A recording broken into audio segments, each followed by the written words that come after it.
Go ahead. Go ahead. Okay.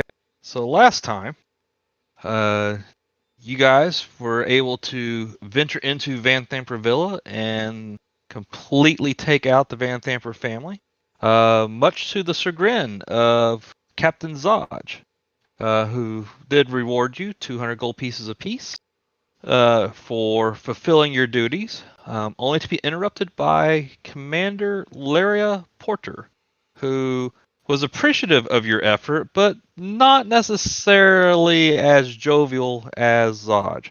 Um, she obviously showed a little bit of disdain towards Zodge and sent him to, for lack of better terms, go do some KP in another room.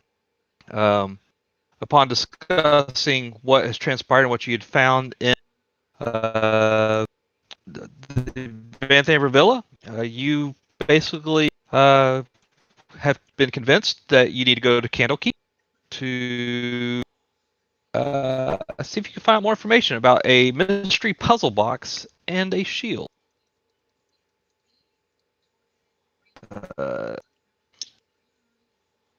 Uh, Fallister, who you had met earlier and freed, is joined up with the party, and another one, a hooded figure who came from El Terrell, looking for the truth about Thavius. Rhea has also joined the party after seeing that Thavius was not who she thought he was, and through a cunning light show, revealed the shadow that Thavius was giving off was not of his, but that of a devil. Distraught and really wanting to understand what is going on, she also joined the party, and y'all ventured. After handling some initial stuff in town, McVeris specifically handling some work about a letter he supposedly got from the IRS, and tried to figure out how to pay a 10,000 platinum bill. Jesus. Was not exactly successful. Uh, and y'all ventured off to head to Candlekeep, stopping off at Fallister's house. He armed himself, grabbed some supplies, and y'all hiked out for the 5-day trip. You've had a few encounters where one set of encounters were looking at trying to reclaim the shield for themselves. And y'all are on your final day of the travel to Candlekeep. And that's where we begin. It is 10 p.m. at night. The fire is lit. Y'all are at a campfire. And yeah, so tell me what y'all do. We're at the fire with Rhea and Yep. Fallister Fisk, correct? Yes, absolutely. Everyone's around the campfire. You just enjoyed a nice long dinner. Y'all been traveling together, kind of getting to know each other a little bit more. And you think you have, Fallister says, we're probably a day, maybe a half a day away from Candlekeep at this point.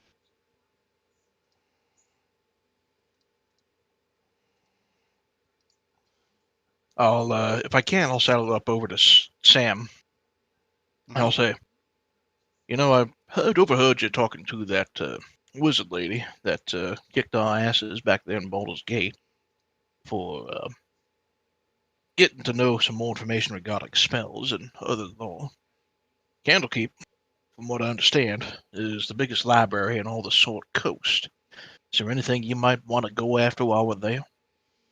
Um, I'll be honest. I've spent some time there prior to going to Boulder's Gate, and basically for for what I was trying to study, it didn't get me any further than where I'm at right now. So there's nothing in particular that I can think of. What is it you're trying to study?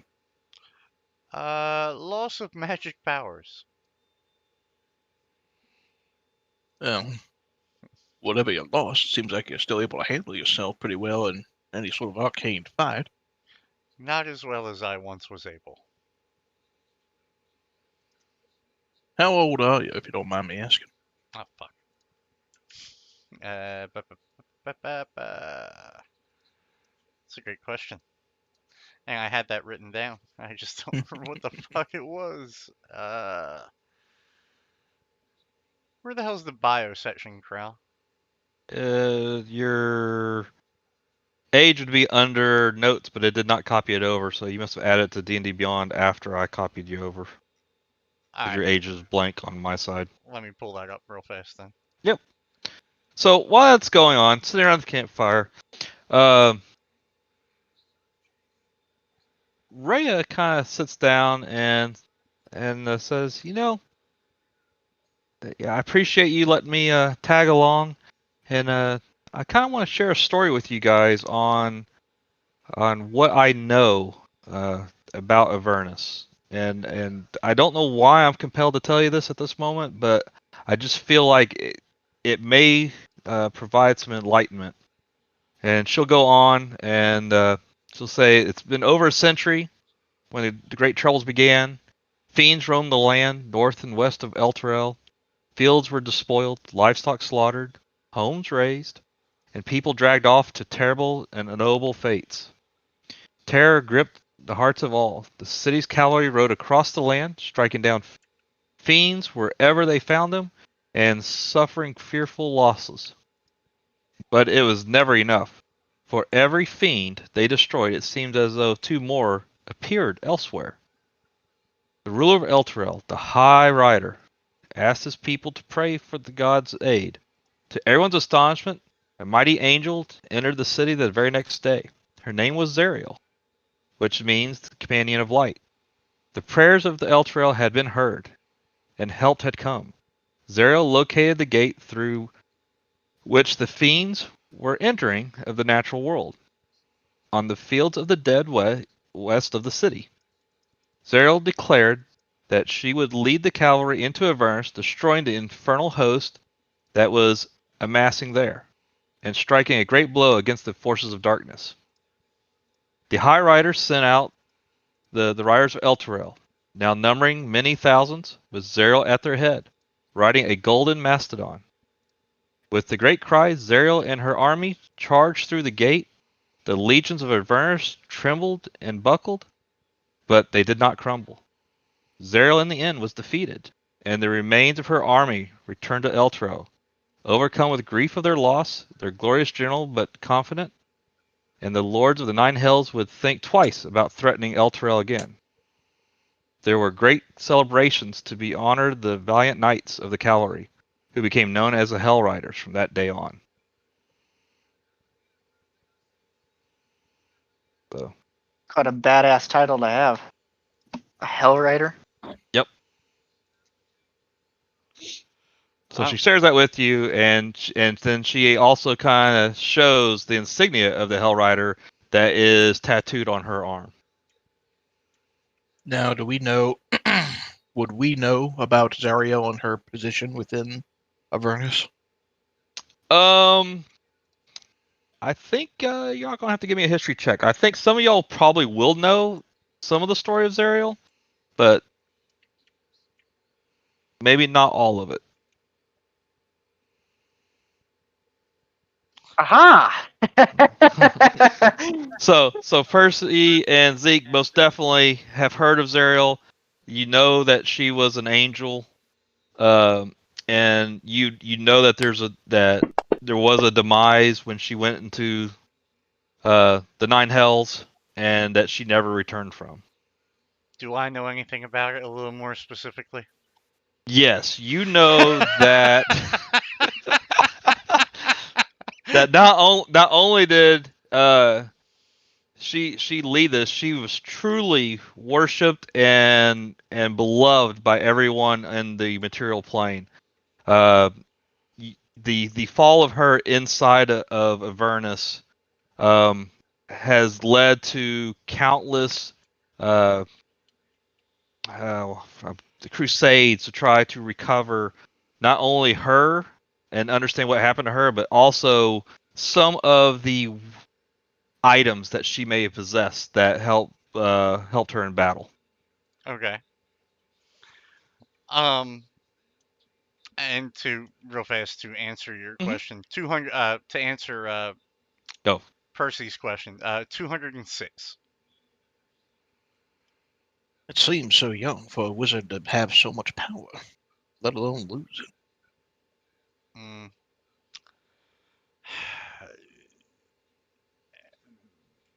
You're familiar with the time of troubles? I am indeed. You're familiar when Mistra fell, that many wizards were unable to maintain or use their powers, It led to the spell plague, correct? correct? And you're familiar that most wizards, after it was over with, regained their powers. I did To not. some degree. I see. It has taken me many years to even get even the semblance of being a spellcaster. Regardless, and my family was quite skilled at the art as well, and so I have been searching for a long time for an answer, and only recently now have I just been able to, you know, start using those powers.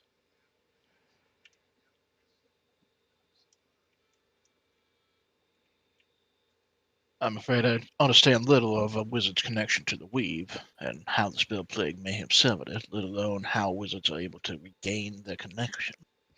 But whatever path you seem to have chosen to regain this, I hope it follows under a straightforward path that doesn't cause more harm. Of course, of course.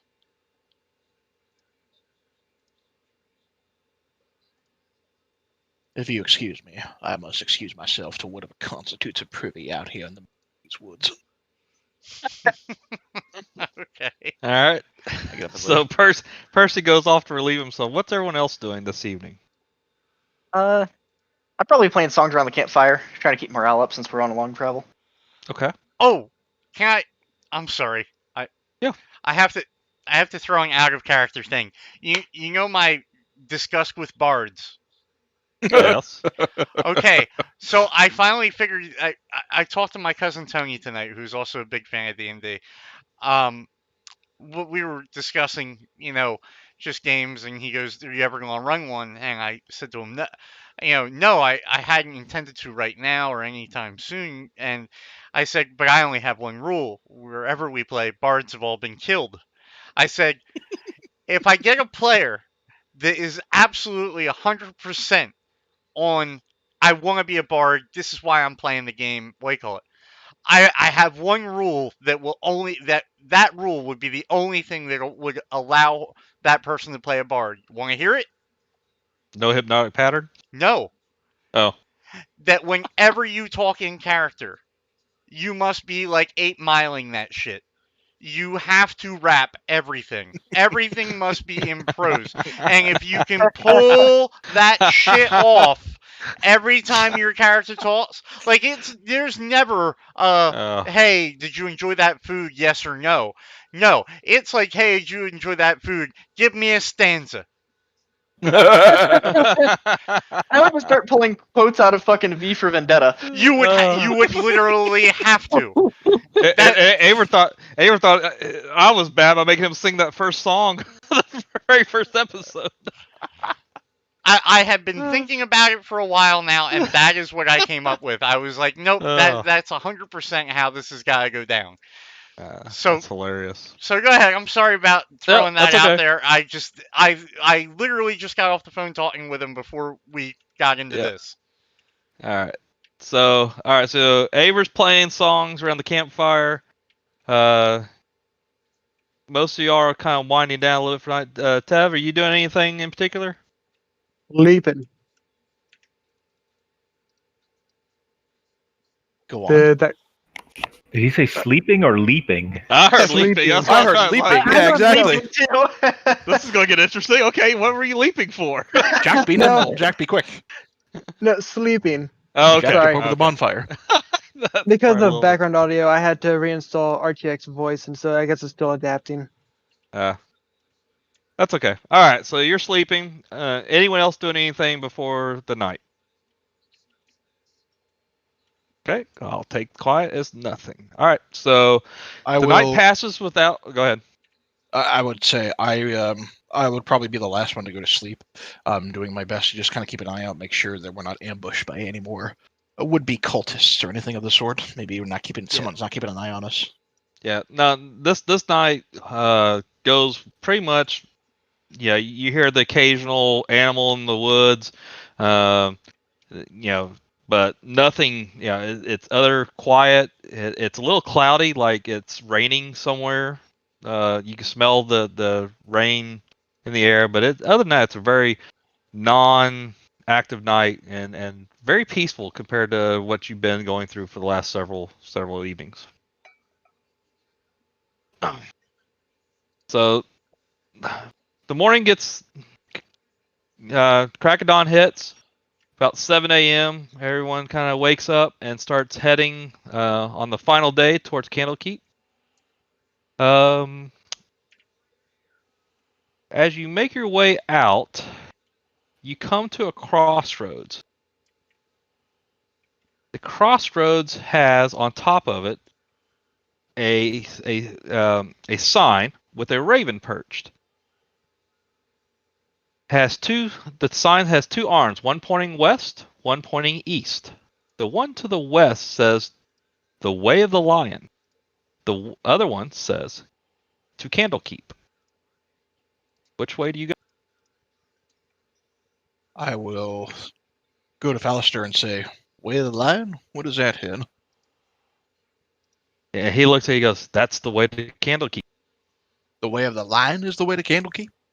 That's correct. We'll be there in a half a day. And he starts Wait a kind minute, of wait. heading down that path. But the sign over there says that way is Candlekeep. Yes, and that is not the fastest way to keep. Um. Okay, as I've been at Candlekeep before, do I Mhm. sense that he's calling bullshit, or like what would I even roll for that? You don't even need to roll. You know your way to Candlekeep, and you know he's telling the 100% truth. That the fastest way to Candlekeep is to go the back road through the Way of the Lion. Okay. Um. I'll relay that. No, he's right. That's the way. That is the quickest way to get there. Killy smells there's going to be a lot of traps along the way. Percy doesn't know any better and says, "Oh, all right then." All Traps, right. maybe. Death, certainly. Does anyone challenge going to the by taking the road that says the Way of the Lion? No, not one bit. Okay. Nah, I'm good. All right. So y'all go west, and he was right. About 4 hours later, over the horizon, you see this. I was thinking of I was thinking you mentioned going through the back roads. I'm thinking the Kermit the Frog bit from like Family Guy. Where's the nearest town? Nearest town? Well, that's back to where you Yeah. came. Out of care, if you've taken the Candlekeep Road, there are traps and pirates and everyone else ambushing people, and y'all have taken like 2 hours to get through all the stuff that's laid out for them. Excuse me, Gotcha. that is not a representation of Candlekeep that I'm familiar with, sir. I know. I'm like that Candlekeep? No. You sure that's not Minas Tirith? Jesus Christ! It looks. It's huge. Oh. It don't look like a fucking library. It looks like a fucking small town. I'm just sharing you the picture they gave me, and I was like, okay. Apparently, that's the Candlekeep's changed a lot since the time of the ball spawn. I'll give you that. Yeah, just a little. Okay, so it takes you about another 30 minutes once you've seen over the horizons. As you're approaching Candlekeep, you see the clouds are really dark. They're very much cumulonimbus, rain. It's not raining over Candlekeep. It seems like the rain doesn't quite reach the ground over Candlekeep. It's a little ominous, but you would normally expect these clouds to actually have rain in them, and that you would be soaking by this point. You also see flying in, based on the picture, several Griffin riders that can ride into Candlekeep directly. Even though most people trying to get into Candlekeep are going via horseback. So after about 30 minutes, you make it up to the gatehouse, and you are greeted by 3 monks wearing purple robes. One's a human, one's a shield dwarf, and the other one's a sun elf. Around their necks hang holy symbols of Denir, the god of writing, whose symbol is a lit candle above an open eye. The elf, welcome to Candlekeep. A gift is required for those seeking admittance. Is Agma dead at this point? Sorry, I don't think so. I don't think so. because usually Agma's the library. Well, Agma. True. Agma's the god of knowledge. Yeah. Yeah. You said Demir? Yep. Denir. Deneir. The god of writing. Here, I'll just put this in there. Demir is Agma's scribe. Fair enough. Anyway, So- as she says that, I'll gesture over towards Sam and say, well, I guess you're the one carrying him. What am I carrying that I can use as a The rare books, whoever carried the rare books. Oh, I did grab Oh, a few. me. I did grab a few, I thought. No, I got all the first editions. Oh, you got Oh, the did you? first Okay. editions? Okay. Yeah, so No, I guess wanted yeah. to throw I wanted to throw them all out the window and then get them later. Yeah, I have 20 first edition books in my backpack. Okay. Roll me a percentage die to see if you actually have a book that they don't already have in the library. Oof. 21.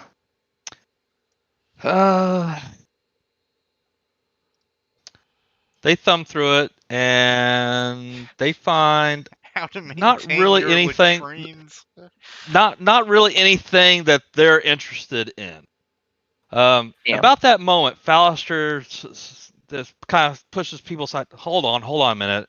And he walks up and he says, "Here, come with me for a second." And he's talking to the monks, and you see them hand over a book to the monks, and then they turn around and they said, "Welcome. You may all enter. Thank you for the donation." Thank you. I might Yeah. look over and go, what book did you give them? I keep rare tomes for when I have to come back to Candlekeep, and Just handed I over had the Karma Sutra. no, I handed over a book of recipes that they didn't have. Well,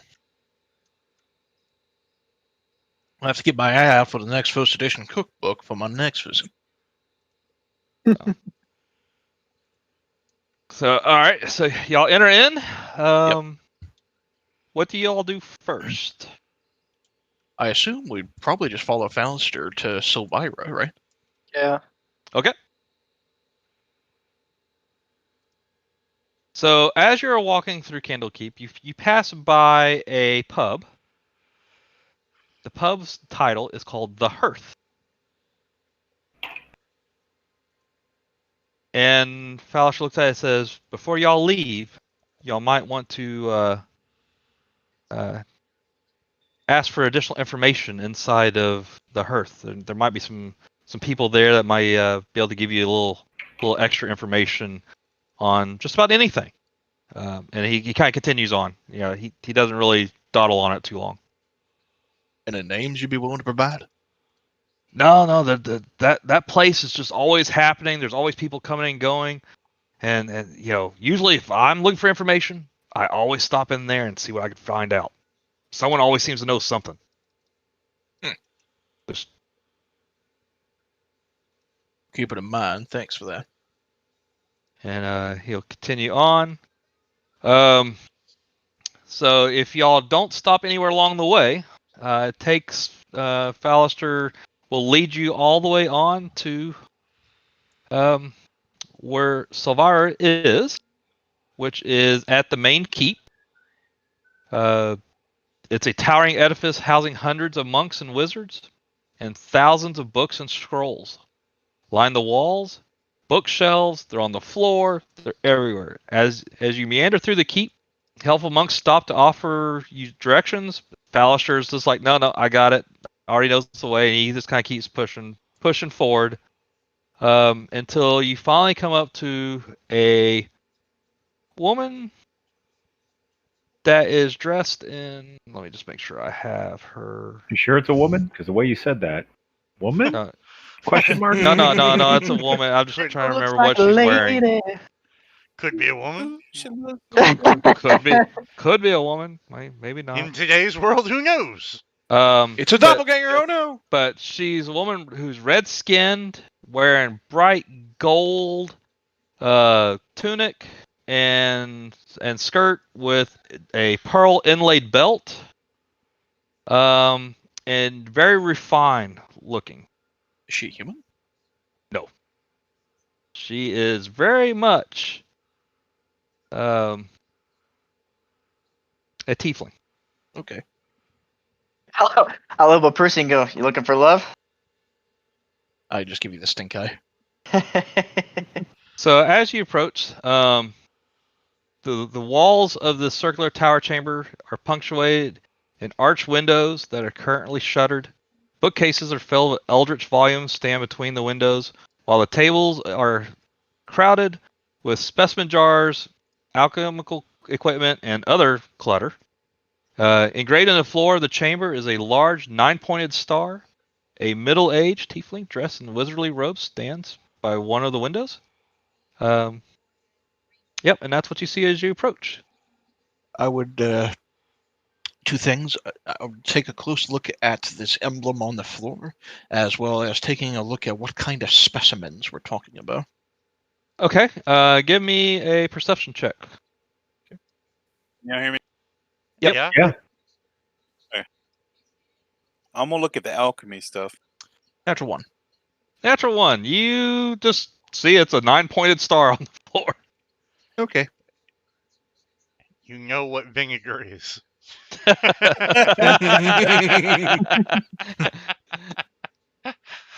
is it white? So while you're looking around, before you even get a chance to even look at the alchemist stuff on the tables, she turns around and looks at Mr. Fist and says, "I can't tell you how pleased I am to see you. What have you brought me?" And about that moment, popping out one of the bookshelves is a weird-looking horned fiend. And immediately Savara says, "No, not now. Go back to dusting the shelves," and he'll slip back down and disappear back into the bookcase.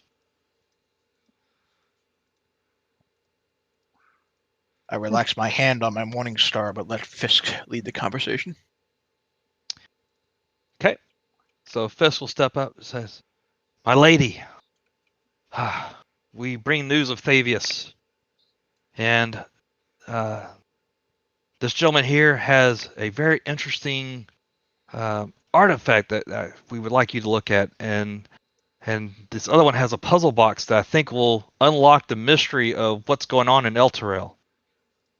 And she immediately raises her eyebrow and kind of looks.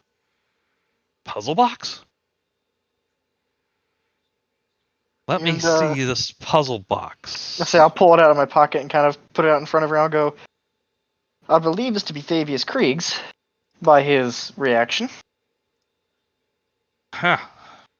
I've been suspicious of that guy for a long time, but no one ever wanted to hear my concerns. Thavius was widely regarded as a hero in the city, an undead scourge giving rise to the holy nation of Eltergard. Hailed as a savior. I never bought it for a minute. And then she'll take a look at the puzzle box and she says, "Huh. This is very interesting." Pardon me, my lady. Do you have some sort of relationship with Thavius? No, not at all. Just, he never the rumors and the stories about him always seem to be a little too colorful, and seem to be missing the truth. Even the most colorful of stories always hide a glimmer of the truth. Right. But the truth always holds all the truth, and that's what was missing. That's a good line. I lean over to Zeke and go, "What the fuck does that even mean?" Honestly, that can go. That's Do Fox you really News want to know? truth. Oh God. She immediately says, "Huh. Well, I thought this would be more complicated than this." Jezebel, bring me the gray liquid. And then you see that same horned creature come out of the bookcase, climb up to the bookshelf on top, grab a vial of gray liquid, and brings it down and hands it to her. She uncorks the gray liquid and pours just a little bit on the puzzle box. And then she starts moving the puzzle box around until it finally kind of completes, and all of a sudden it starts to unlock.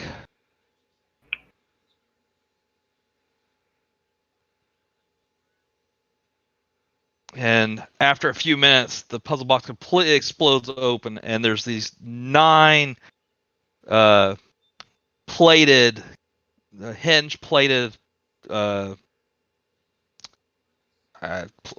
don't know, they're hinge plated something or another. Let's say silver bars. It doesn't say what it is. Covered with runes, all written in Infernal. And this is what it says. That's a bloody cool picture. If it's going to let me.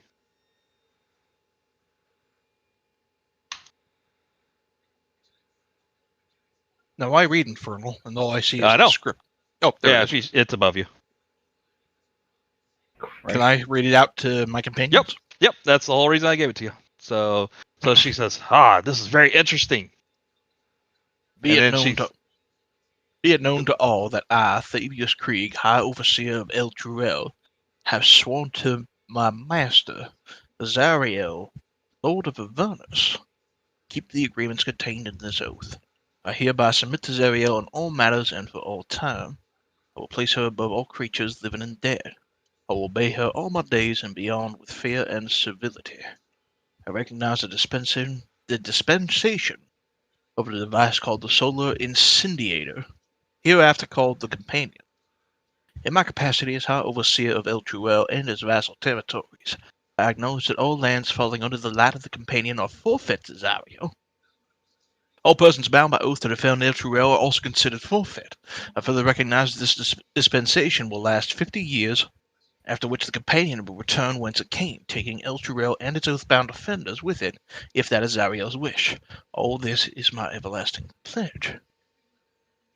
So as soon as you say all the persons are bound to this oath to defend El, Rhea's face turns pale white. Man, I knew Thievius looked like a bit of a bitch, but man, all he's missing is the collar after that. Something Then still falls to doesn't. the floor and immediately just starts bursting out into tears. Something doesn't quite make sense here. Why would Thavius agree to such a contract? And Zariel, Lord of Avernus? And I'll look at her since she's crying on the floor and go, "What do you know that we don't?" You saying that to Sylvira? Yes, because Okay. I watched her start breaking out in tears. So obviously she has. No, not Sylvira. It's not This is Sylvira, it's Rhea. It's Oh, the Ray. Hellrider gal. Yeah, I decided meant, yeah. And Ray will kind of look up to you for a second and say, Zariel wants my. Well, she's welcome to try and she kind of stands up in defiance and kind of marches over into a corner and kind of sulks back down for a minute.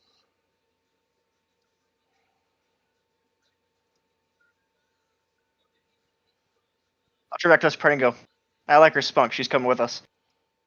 I roll my eyes and continue back to Sylvira and say, Okay.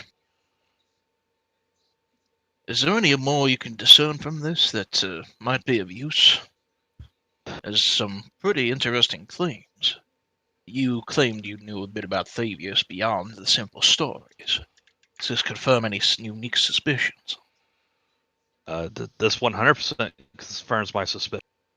I always suspect that the Archdevil Zariel was masterminding this, and it was all a facade, and that the piece of Elturel foolhardy, and yeah,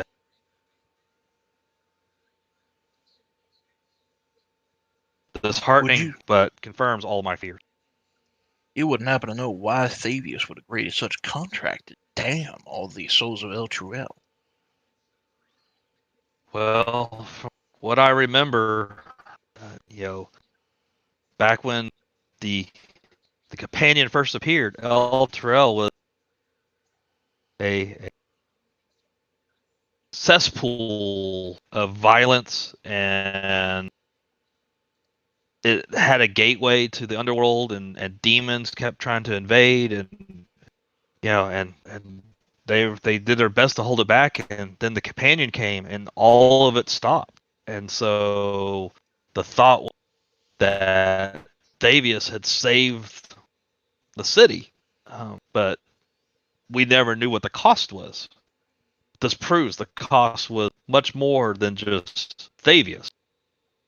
He basically forfeited the rights of every single citizen of Elturel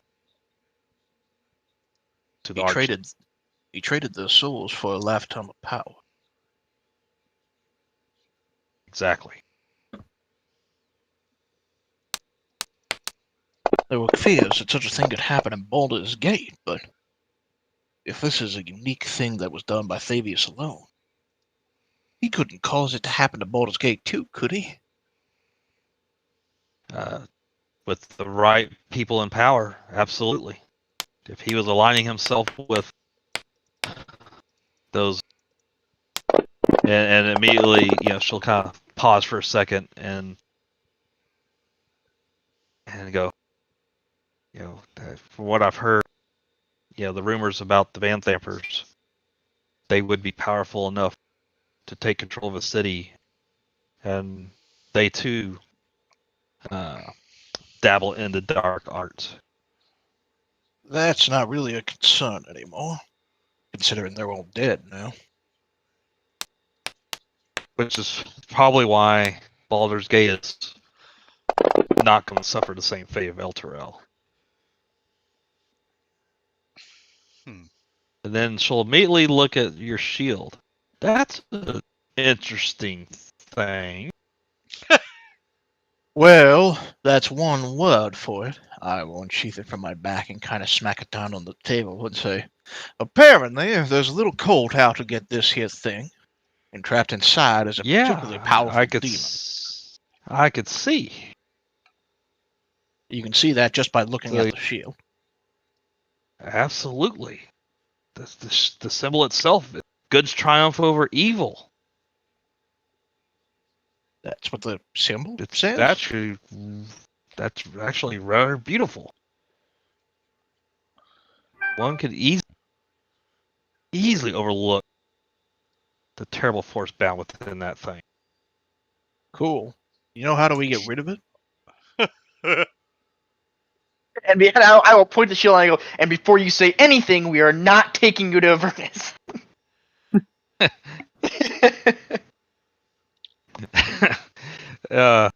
She looks at it for a minute, and she starts to say, "Just a moment. I think I have something." She'll run over to a book real quick and kind of look at a drawing, and inside is a book of a drawing of exactly that shield. That's got to be it. That's got to be Gargoth. Thinks he's the hidden lord.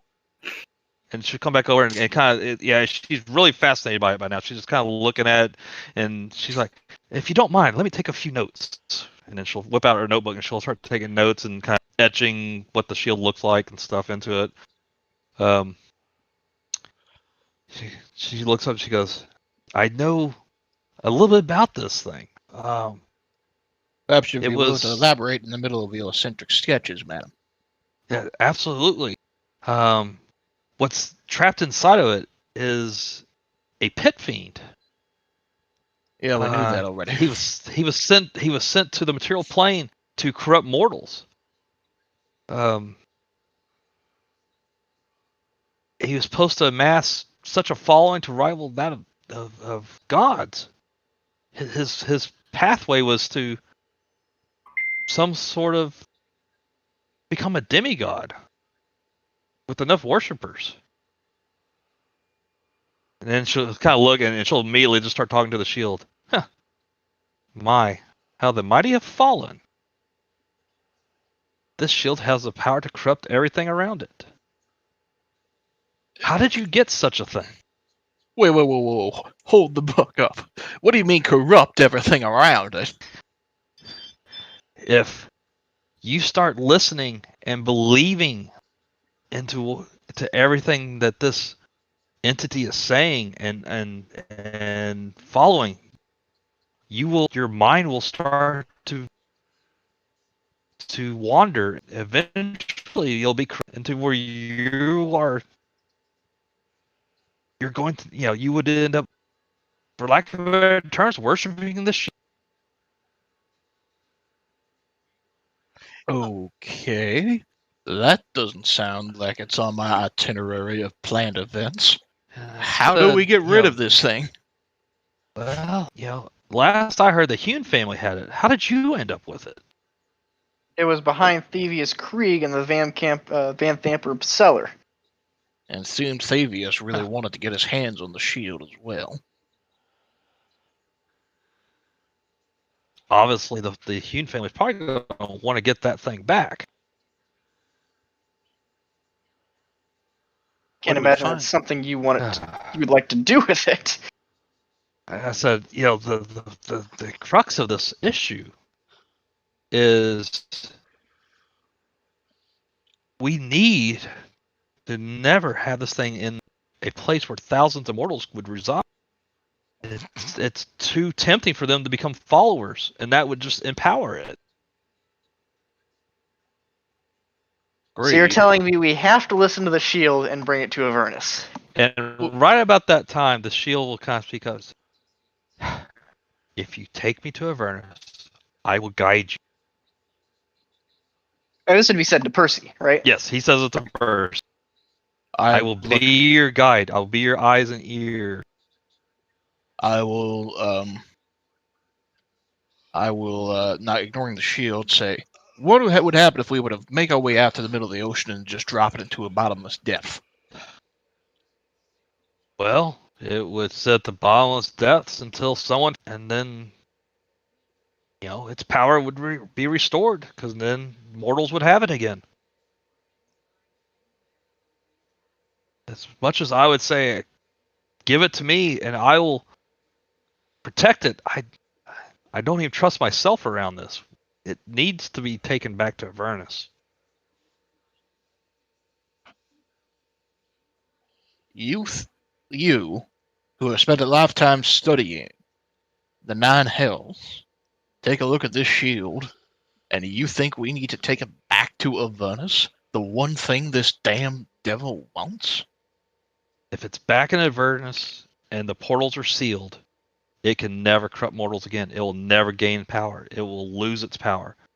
Because devils and demons are not going to worship this thing. Shit, she's right.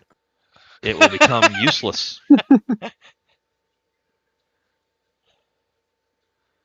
It will lose all power and essentially destroy itself.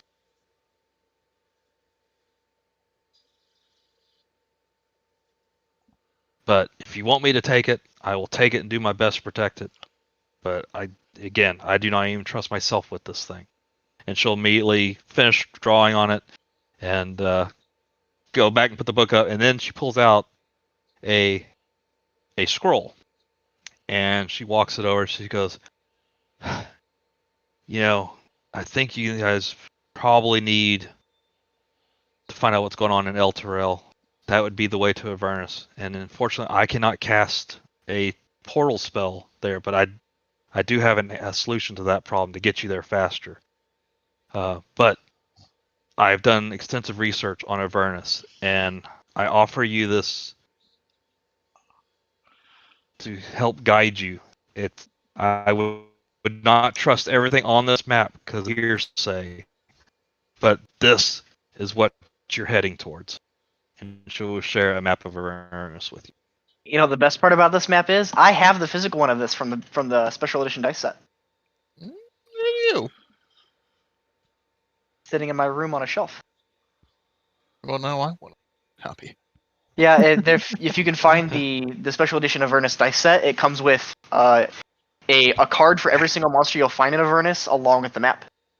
Damn. And it comes with a little letter from Volo saying this is all the stuff he knows about it.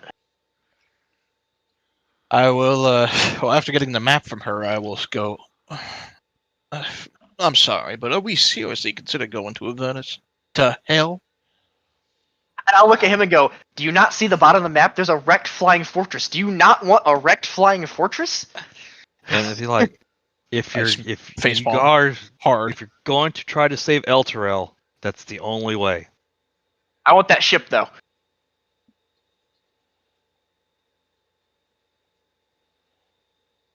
Why is it upon us to save Eltura? Wait a minute. Are you not a paladin? Yes, Saying but I'm this not in suicidal. character. So a paladin knows when you shouldn't go to the land of the things you're here to hunt. Thank you. Of all things, you're probably going to run into one that was sent back. You're just waiting there at the doorstep waiting to get vengeance. Like the bearded demon you splatted everywhere. But you know, Elturel is in need of heroes, and Ray will immediately stand up. And Elturel will have at least one hero who will join me. And she's starting to wipe away the tears. She pulls out her sword and starts sharpening it. And When do we I'll- leave? I will ask the dungeon master, would I, Percy, know about Kalar Argent?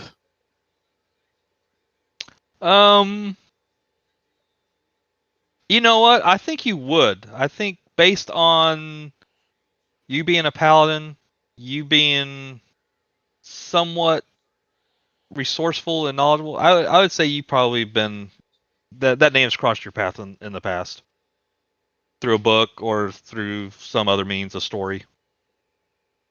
As Reyes says this, I would stop and say, you all know that this isn't the first time a band of crusaders, let alone adventurers, has tried to make their way into Avernus in order to save lost souls, right? Um, I specifically would agree with you. Yes, that isn't the first time, but I have also seen the the hellish denizens wreak havoc upon the land, specifically in Myth Draenor. And while I'm loath to throw away a life, if keeping this shield and keeping Elturel from that fate that basically took my homeland from me, I can't say that I would shy away from the prospect.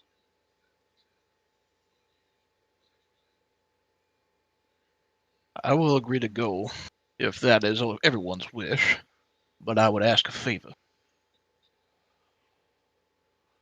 All right, so let's first get that first part out of the way. Is anyone not willing to take on this new venture? If not, you've reached the end of the campaign. If not, Thanks I for will playing. see you in campaign number 3. So you can go, hell, it'll make one good story. All right, Brogan, you've been awfully quiet. I'm in. Airman, Well, sounds like a bit of a warm place, but I'm all right to go. Big Varus. Oh, man. All right, sounds like everyone's committed to go. What's your request? Percy. He just wants to avoid the $10,000 bill he's got sitting back at the fucking lake. We'll get to that in a minute. I will say, They won't find me if I go to Avernus. I will, s- I will say to my companions, if ever you see me doing something that jeopardizes the life of another for the sake of my own personal power, if you think that my soul is being corrupted by the immortal energies that surround that place, if you still be of right mind, I need you to swear that you will not hesitate to slay me I while I look still maintain a semblance of holiness. I look you dead in the eye and go, not a problem. No, no, I didn't I didn't consider the whole real fast when I was making the backstory of the character. All I knew that it was Avernus related, and then I figured out a little bit more about Mistranor. And if my character thinks you're slipping, he will slaughter you without question. I look you back at the eyes and say, well, I appreciate the candor that you seem to this promise. I'll kill you right now if you want.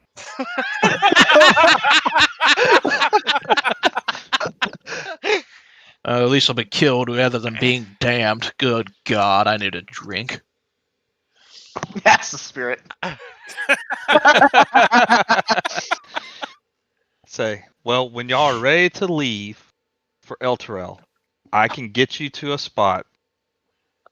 I have there's a wizard named Trexagor.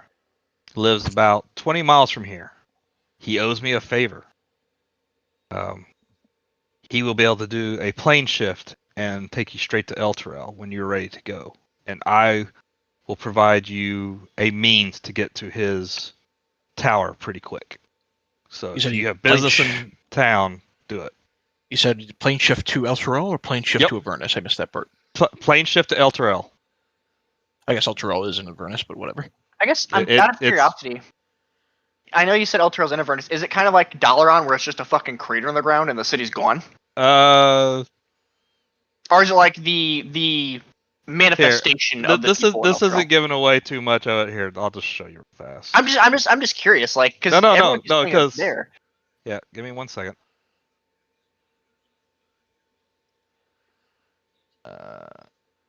Is this the right one? Nope, that's not the right one. This one. This is what y'all are going to see at the beginning of chapter. Oh, Okay. so it's actually ripped out of the ground and teleported Correct. Yes, it is That's pretty being badass. sunk down into the river Styx. there. Okay, that's pretty cool. So Okay. but that's how chapter 2 starts. But anyway, so back to where we're at right now. So if y'all have any business in town y'all want to take care of, I suggest you do it. Also, there is something to be prepared for when you meet Trexagor. Go on. Is it a stench? 'Cause if not, Nope, I've got that no, covered. it's not a stench. Traxagor is taking care of a friend of mine who has a history of battling devils in the Nine Hells. Her name is Lulu. Befriend her. Take her with you. She will be a most trusted ally when the time comes.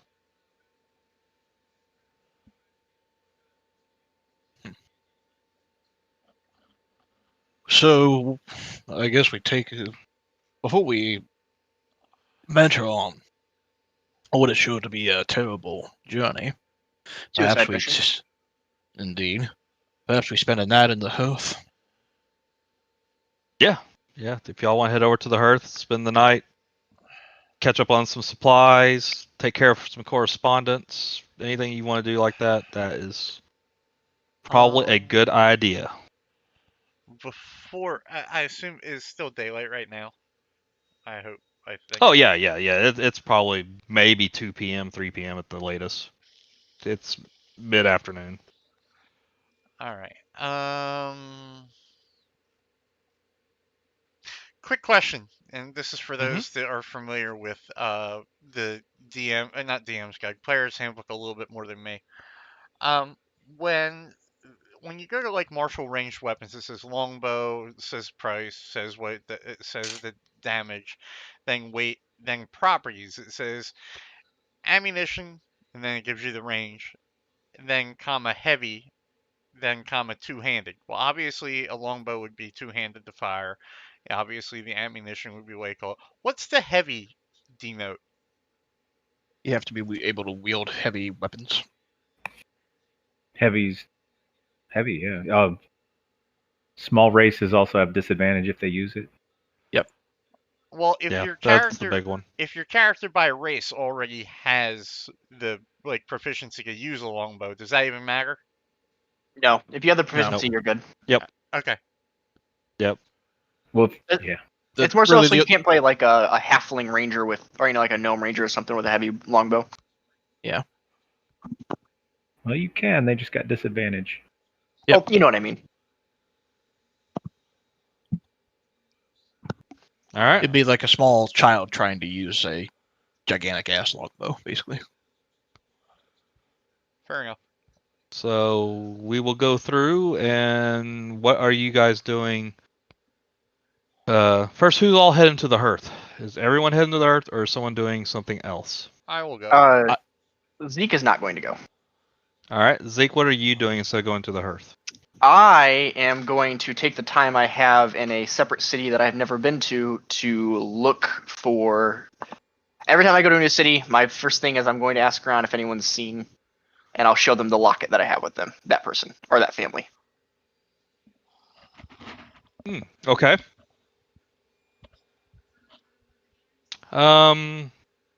Let's come back to that here in a minute. So you're going around, and so far for right now at this moment, no one in town recognizes it, but you're continuing that pursuit. All right. Anyone else not going to the hearth?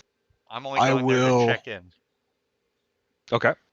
I will. I don't know if this is something that would be done at the hearth or what have you, but after getting an idea of what's about to happen, if I can, I would prepare a letter and send it out to Annabelle. Okay.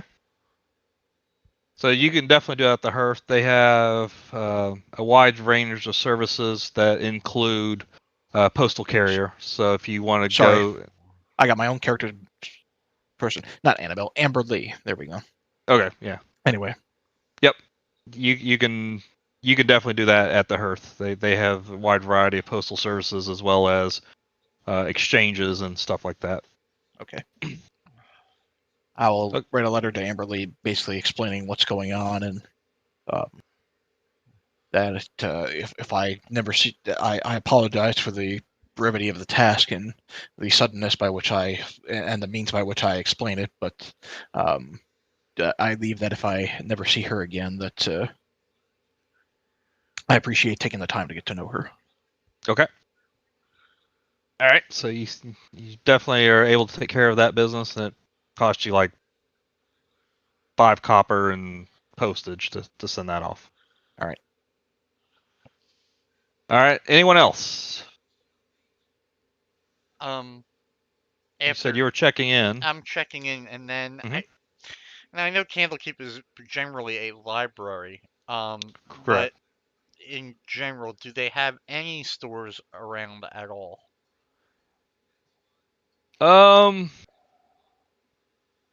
What kind of store are you looking for? I'm looking for something, maybe to purchase a bow.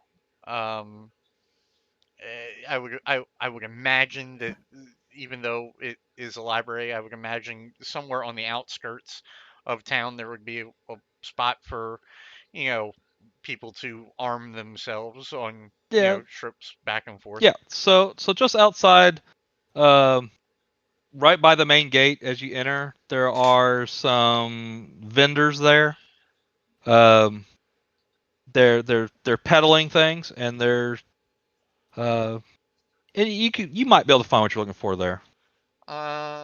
All right. Well, do I go out and do I see anybody that would be selling anything akin to a serviceable longbow? Give me a perception check. Yeah. What you because serviceable is a quantifiable thing that I don't know if I have the answer to yet. I'm an elf. As long as it's not total dog shit, I'm happy to use it. Okay. Hold on.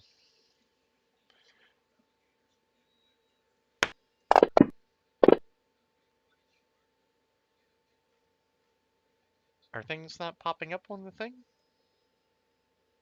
I think y'all are. Someone's trying to download the items list. I think because it blacked out on my screen too for a second.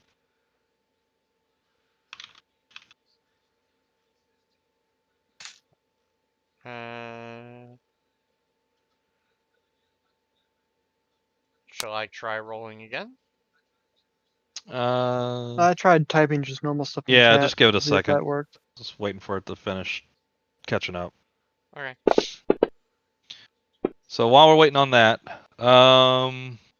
McVeris, are you doing anything? Not really. Yeah, there it is. Oh. Should all caught up now. Okay.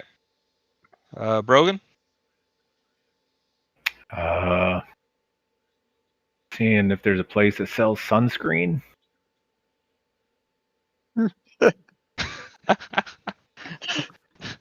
uh, we'll come back to that. 'Cause, Oh, I doubt there's anyone that sells sunscreen. But Samara, you're walking around and you do see kind of he's not exactly the best choice of vendors. His stuff's all dusty. He has a whole bunch of like Tupperware, and it's written on it. It says Dead Sea Tupperware on it. And he's like, I got what you. Yeah, you're looking for the exceptionally rare, aren't you? And he'll pull out this longbow that it is rare only in the fact that at the tip of the bow itself are initials carved in of MH. MH. Yep. I ask him to see the bow? Can I hold All right. it in my hands? Yep. Yep. I You grab you take the bow and you know if you look at it and inspect it, it's functionable. if I draw it, not dry fire, but if I draw Mhm. it, does it appear that it's not going to be like breaking on me the first time I try to use it? No, it holds its tension real well. It actually, you know, the bow itself, the wood that makes up the main torques, on the ends looks like it's very refined in a way, and it's fully functional. It's like you draw it back, it bends, you don't hear any cracking, and I hope you don't hear any cracking. Jesus Christ! you know, um, you know it. All right. How much does he want for it? Let's see. He wants. Just want to be fair about this. I'm just going to do. Don't try to get me into Pawn Stars, because I will Nope. barter this bitch. He wants. He goes. I could see how nice that looks in your hands. So I'll 64 gold and we'll call it a deal.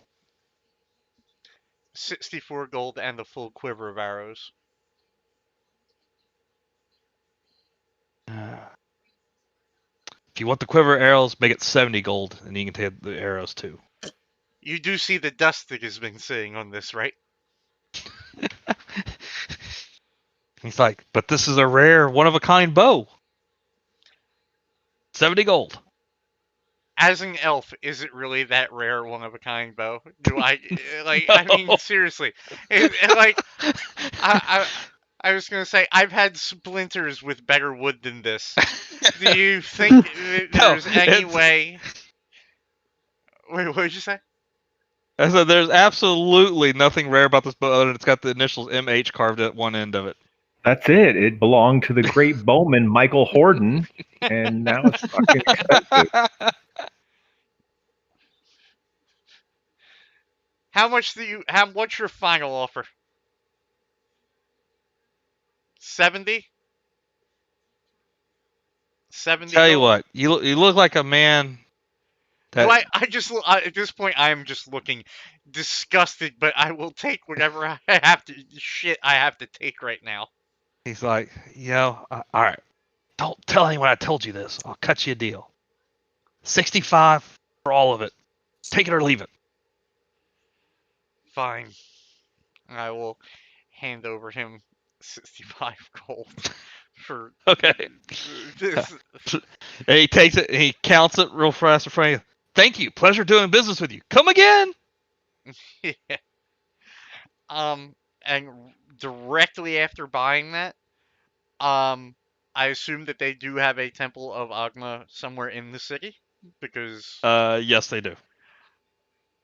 I don't know how most of the temples run, but I would like to go and I would like to see if I can obtain some holy water if we're going to be taking a trip into a fucking one of the 9 hells.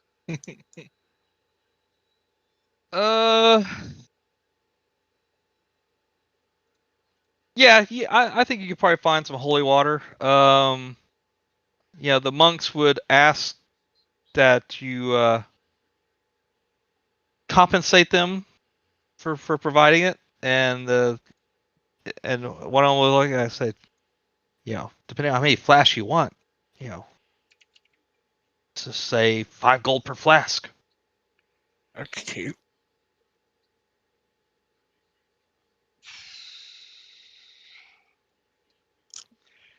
If that were the case, I'd probably get about 2. Say, all right, that sounds good. Let's donate the Great Agma 10 gold, and we'll hook you up with a couple flasks.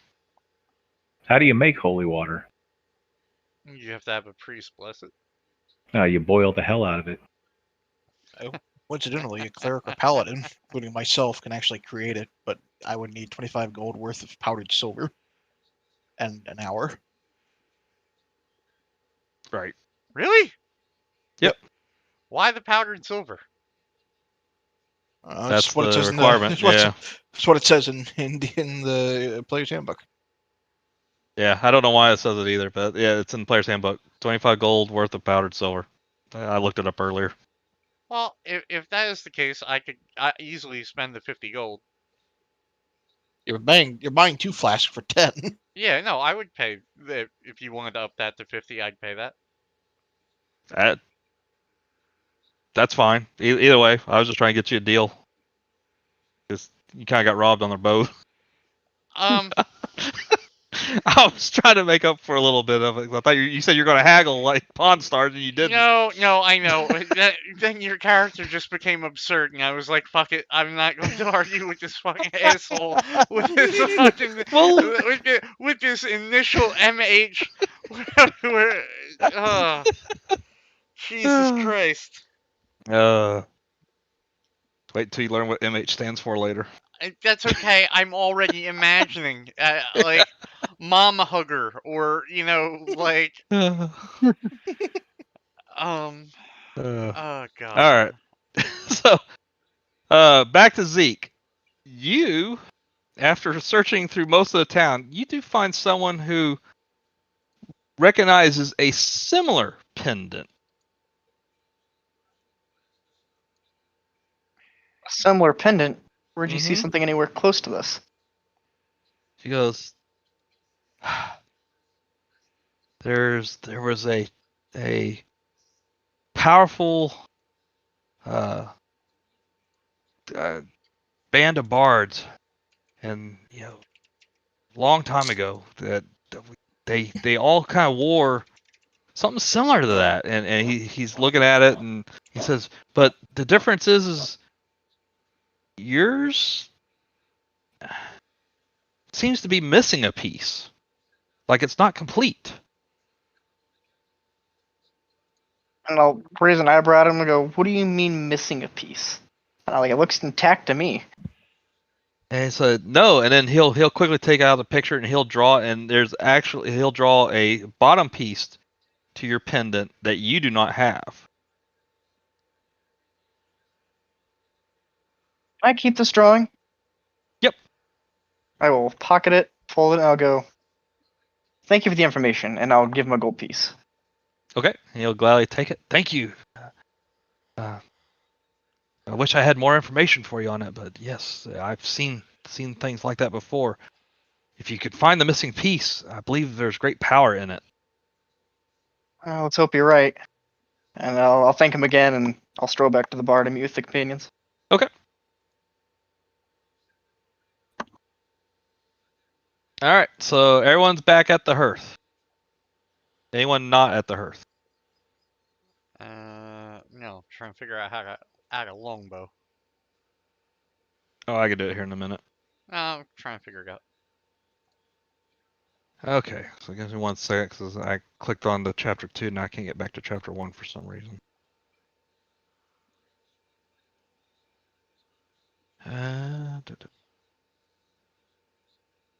Okay, here we are. All right, so as y'all enter the hearth, I need,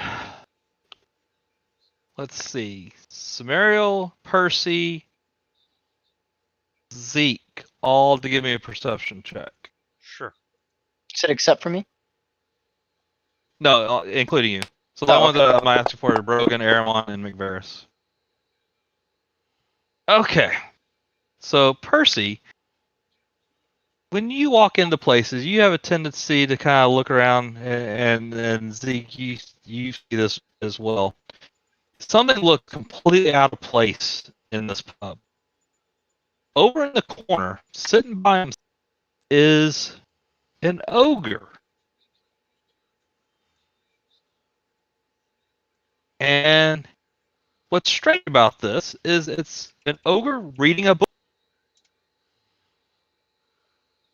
Ain't that a conversation piece? That seems like an interesting story. I will make my way over to the barkeep and say, "Hey, is he a regular?" The barkeep will kind of look over to the direction you're pointing. Like, you talking about little one over there? Little one. Yeah, What's his story? little one. You know, this is what I know. You know, about 2 years ago, you know, he came walking in, and he was a brute. I mean, he was cruel. He wanted to beat everybody up. And you know, like a week later, he came back in, and well, that's pretty much what he does. He's done it every day for the last 2 years. He comes in, he orders a beer, sits down, he reads a book. He says, and you know, and the monks, they come by and get all chatty with him and stuff. And the very next day, he's reading another book. That's the dangest thing. But yeah, he's a regular. Huh. Well, ain't that the craziest bout of magic I've ever heard? Is the ogre wearing anything in particular that catches my eye? It doesn't catch your eye, but Zeke, if he wants to share some, it catches his eye that he's wearing a headband that looks really out of place for an ogre. Do I get the sense that this headband is increasing his intelligence?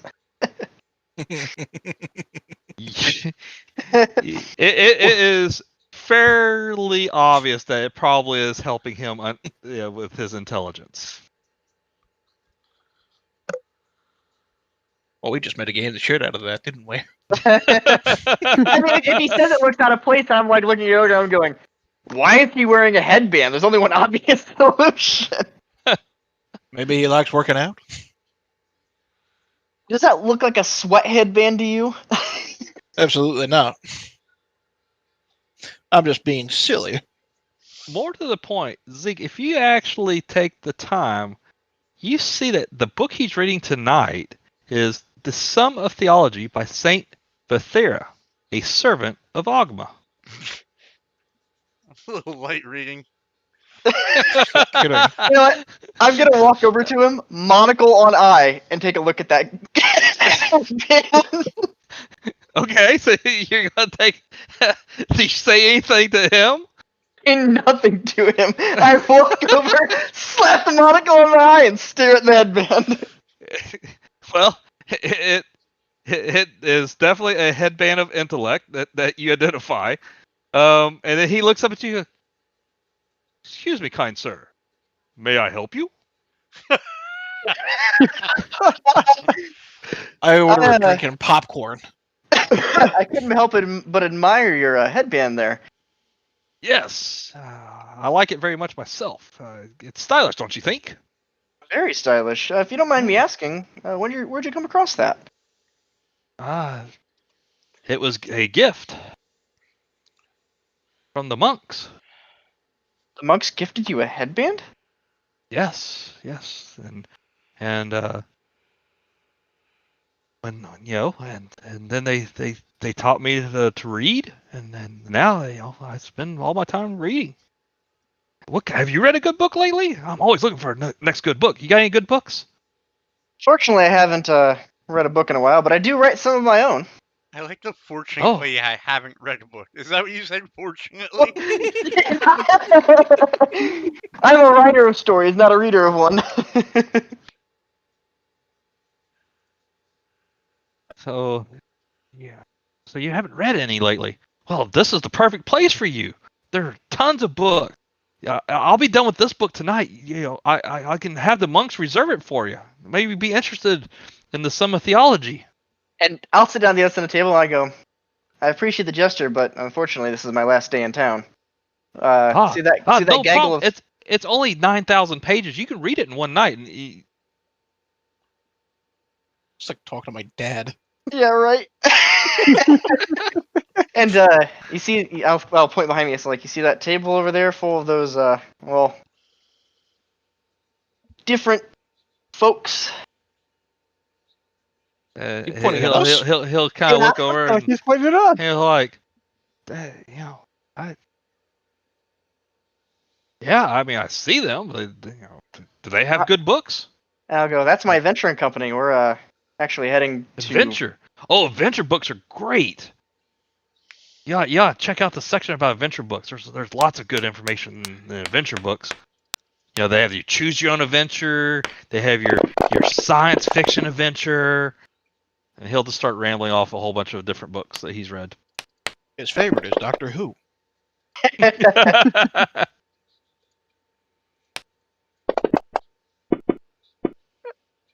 don't know how to respond to that. I just stare at him like I just empty blank stare at him while he reads all these books, and I'm like, I order another helping of popcorn. Well, if you have nothing else to discuss, I'd like to get back to my book. It's very fascinating, very interesting. And he'll just start. He'll like read a page every half second. He's turning the pages. That's how fast he's reading through this. I'm just So gonna he's like get up and Reed walk from right through. Criminal Minds. Yes. Okay. I'll look at Percy and I go, well, that was something. It was entertaining as fuck to watch. I don't think he's causing any harm. That was whoever decided to give this gentleman his headband is astoundingly clever. All Should I'm a paladin saying, be using such language?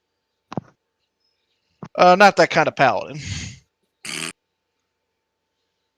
And y'all sit there for a little while, and then after about half an hour, a couple of monks come in, and they go over and sit next to Little One and start having a conversation with him about the Sum of Theology.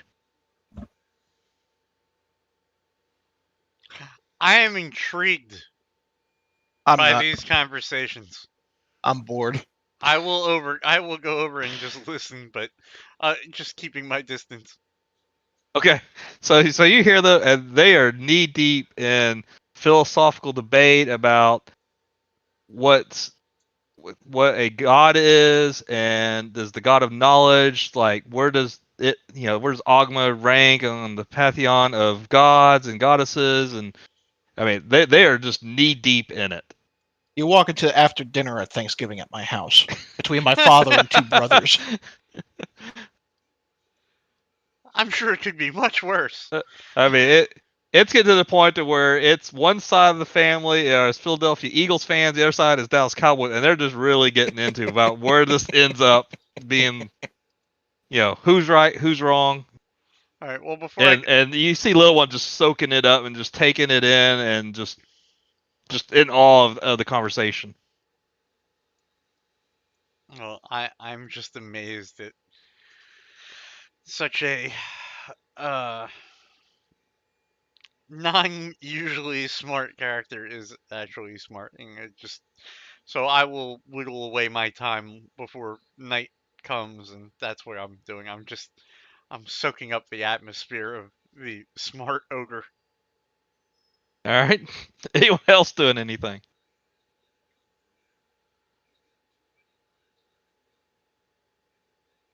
All right. I will elbow Zeke and I'll say, you know, perhaps this place could use a little bit of a song, don't you think? A little bit of a break from some of the otherwise enthralling conversation of some of these months. And I'll Make go, tell a more interesting story. I have just the thing for you, but I am going to need some help. Anything to break this boredom. What do you need? And I'll go, just, you'll know what to do. And I'll follow up to the front, and I'll sit down, and I'll start tuning my lute. And I'll go, all right, everyone will pay attention. And I'll see if anyone looks my way. I look his way. You get a few patrons. The hearth is full at this time of night or in the late afternoon. People are coming in for their supper. Lots of eating. The tables are filling up, and you get probably, let's say a third of the audience kind of looks up to you and saying, "What is going on in this place tonight?" But if you also pan over and you look over at little one, they're not paying any attention to you at all. That They are doesn't still surprise me. going at it. And Wait, hold on. Tev, going off the living in Ava's closet thing, my first thought was, oh great, his girlfriend's here to watch his band.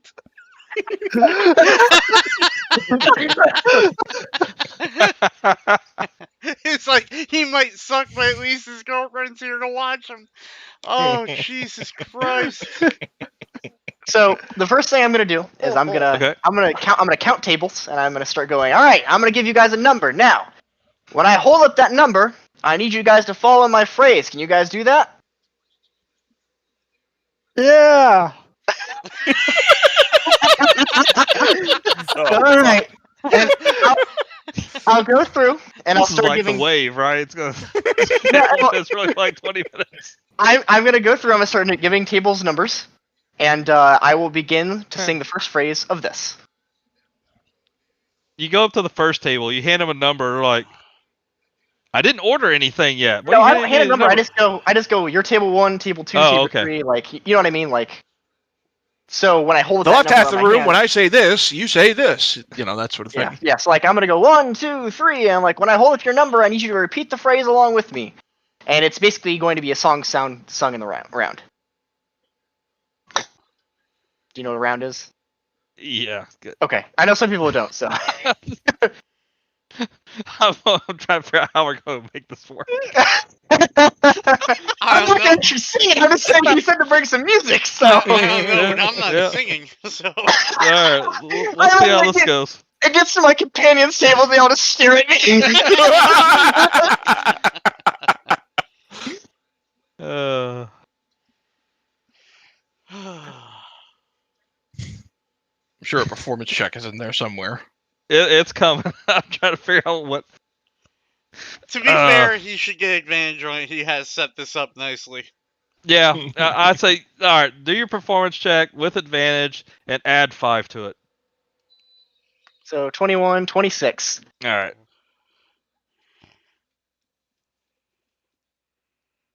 And there's 10 tables. Okay.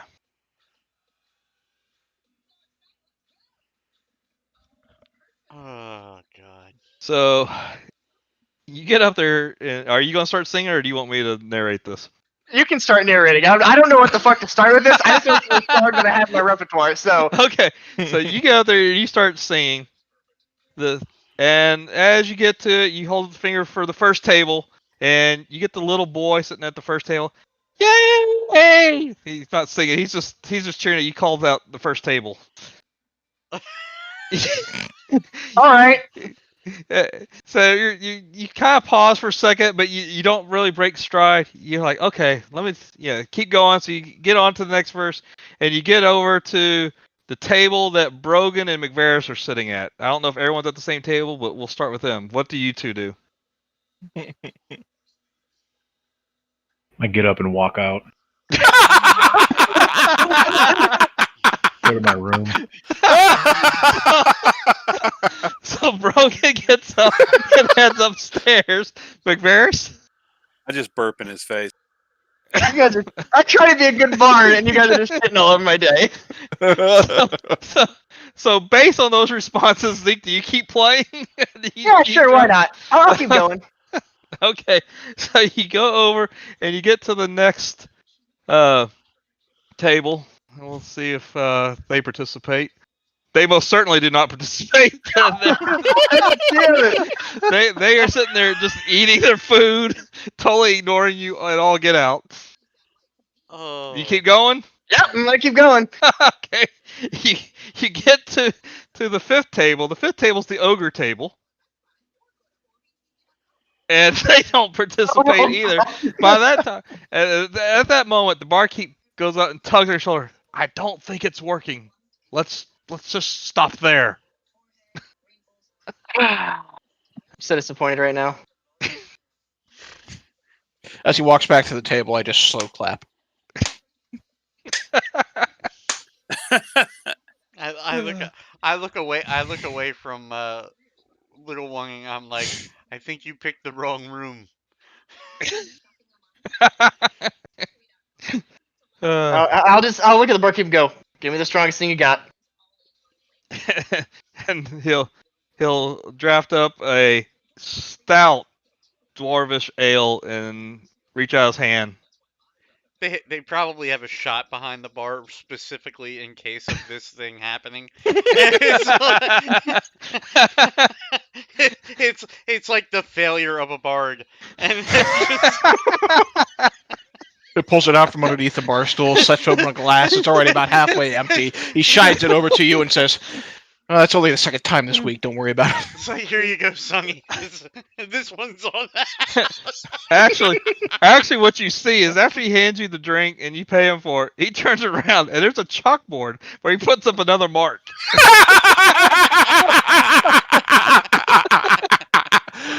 I roll my head up and laugh in character. All right, you guys doing anything else? Gonna drink my sorrows. Okay.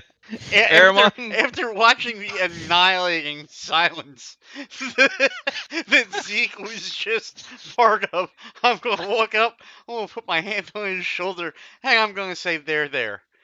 I'm gonna make eye contact with you and take a shot. And with that, I'm going to retire for the evening. So right when you get ready to retire, the little boy at table 1 walks up there and says, "That was great, thank you. I had so much fun." And then you see the parents come and drag him out of the bar and off. And I'm just gonna look at person and go, "Why was a kid in here?" Watch him be dragged out of the bar. Apparently, it's the 1970s in the middle of Texas. Who knows? Oh, God. All right, so y'all bed down for the evening. Yes. Yeah. All right. Sure. After Yeah. that Alright. beautiful display, for sure. It mostly goes uninterrupted. One thing, let me get it.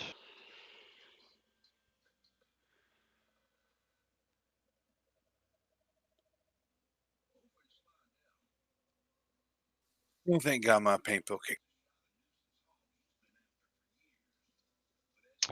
Aramon, before you head to bed, you feel a tug at your waistline. Give me a perception Uh, check.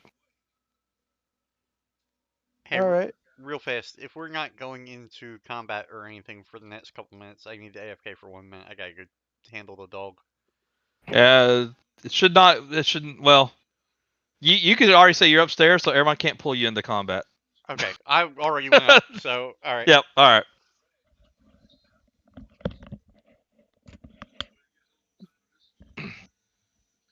All right. You feel a tug, but you don't really notice anything. So I feel a tug, but I don't notice anything. Like Correct. it's like I look back and I don't see anything behind me, kind of thing. Nope. You turn back and you see a female standing there. And she Hi. kind of curtsies and says, "You have the eyes of someone who's lost."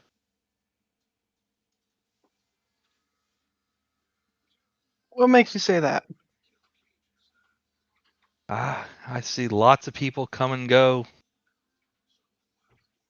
from this city, and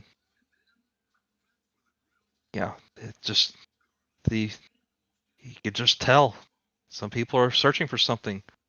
What is it you're looking for? Uh, shall I say family?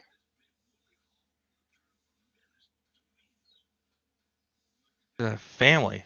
No, you're looking for more than that. I could, your aura. I can feel the mental anguish that you must be going through. Something's really eating at you. It can't just be family. Was it something dark and sinister? I mean, sinister?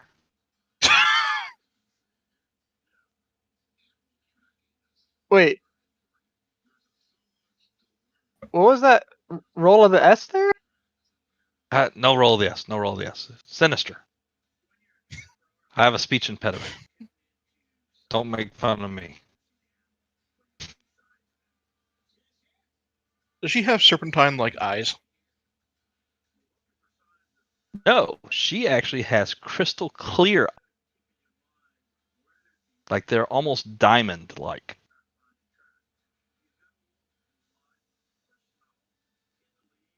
Uh,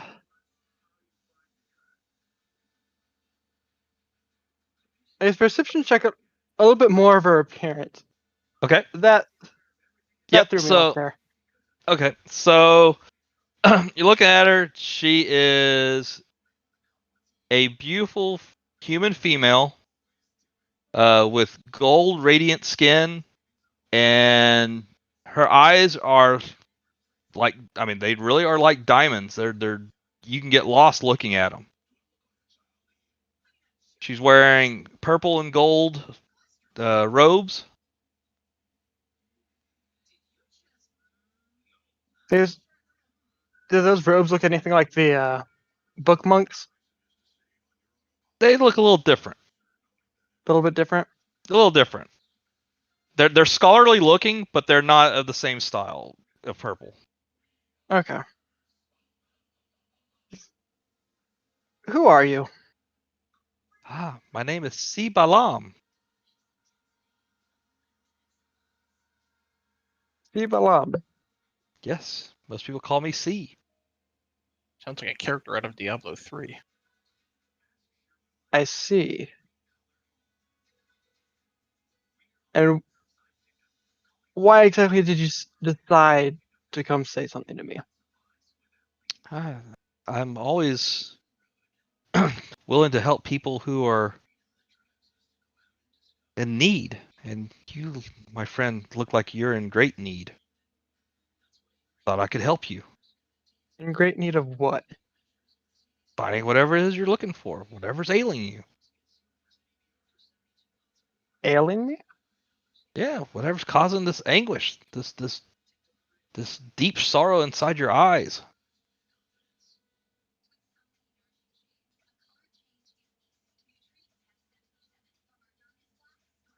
Perhaps what you're seeing is something that's already lost, and I turn away. Yeah. Well, when you're ready to find it, just remember, look for C, and she'll walk away. I see. And I walk the other way. Okay. How far do you walk before you check your pockets? Fuck. Do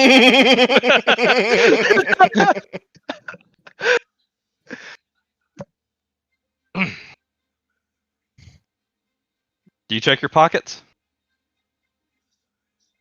Well, he does now, doesn't he? Realistically, Well, I'm waiting for him to say something if he is or my not. character would not. Your character's not gonna check your pockets? Okay.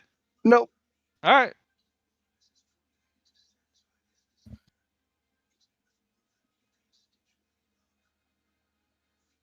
Let's see.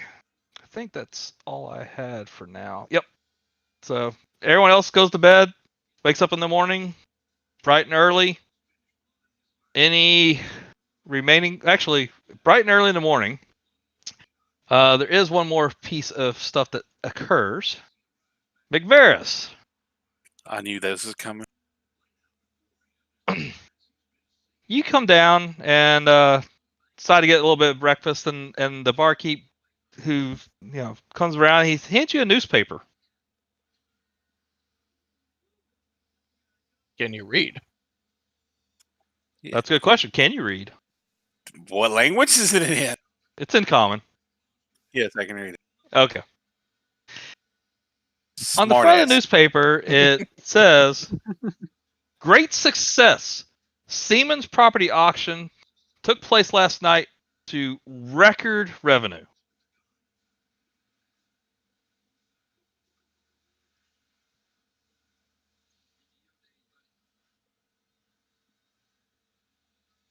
Do you keep reading? Yeah. So the very first thing on the list is it says, property auction last night in Boulder's Gate, Van Thamper Villa sold 100,000 platinum. Number 2, Westwood Manor, 50,000 platinum. Newmont Brady sold for 12,000 platinum. Dead Man's Bog sold for 10,000 platinum. Humboldt Mars sold for 1 platinum. And Stinky's Pigpen sold for 500 platinum. What names?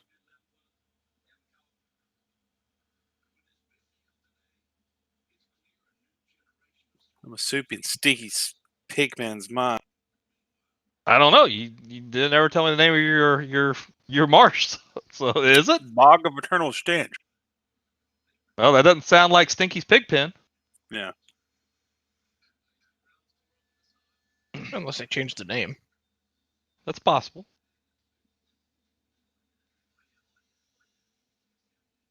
So do you Come on, Daddy, see your pig pen with all your pigs out on it, Stitch. so what do you do with this newfound knowledge?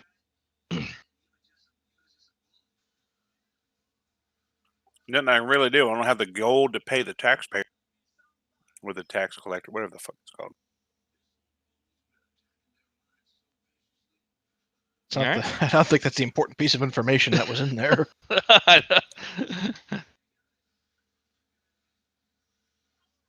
So you don't do anything? Not the no. Okay. My character wouldn't know what to do. Okay. All right, and you just continue on and eat breakfast. Yeah, he's just trying to get the gold to buy it. I don't suppose any of the rest of us see it. Depends. The rest of y'all come down for breakfast yet? Let's see. And does he share this with you? The newspaper? Yeah. Yeah. Okay. So I'll take it, I'll read it, and go, wait a minute, Van Thamper Villa. Is there any information on the newspaper that says who bought it? Nope. They don't have the who purchased it. They just had that it was purchased. And you guys being part of the reason the Van Thamberville is made available, you realize that that is probably 10 times the value of what Van Thamberville was. That doesn't bode well. Why do I feel we missed something? Perhaps somebody was after. Well, we know.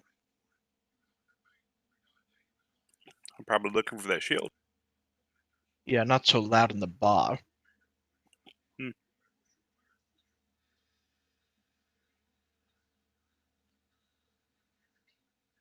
Well,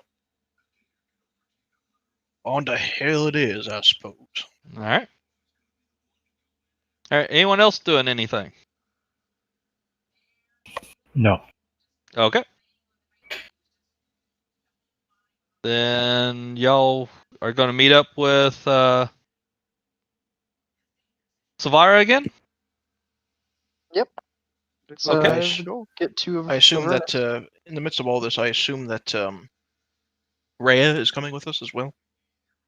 So you meet up with Savara, and Rhea had disappeared for a little while, and so had Fallister, but they all meet up.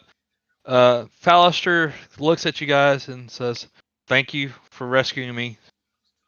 My duties and my obligations to Savara are going to keep me here. So I'm going to bid you adieu, and you will always be grateful for you getting me out of that hellhole." And then Rhea will be sitting there, and she steps up. She goes, "When do we leave? Are we ready to go? We could have One left moment. yesterday." One moment. Something we all need to realize here is that the devils, via contract, have guarded the souls of every living person in El Truel. If we're going to have any sort of chance, and I make a pointed look at Rhea, of saving any of the souls in El Truel, that might mean renegotiating a contract with the devil. And that contract will not be stacked in our favor. So how much are you willing to sacrifice to save the souls of these people? She looks at you. She goes, "I sworn an oath to protect those people, but more to the point is, I'm not giving up my soul willingly. So we You will find a way." may not have a choice.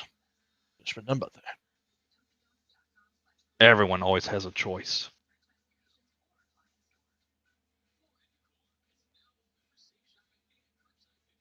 When Very do we well. leave? Better late than never. All right. Anyone else say anything or do anything?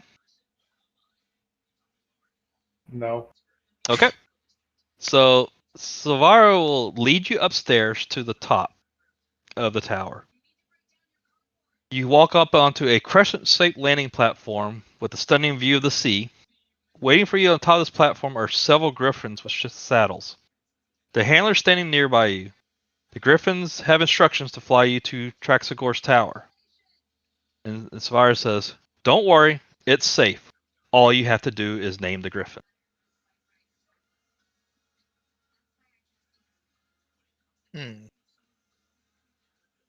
Name the griffin? Mm-hmm. I mean, like I could call it I named mine Bob. Bob. So Brogan names his bub. It immediately stands up, looks at him, kind of does a neck motion for him to get on his back. You get on the griffin's back. Yeah. As soon as you get on his back and get set in the saddle, he takes off and just bolts you right off the ledge, and you're airborne.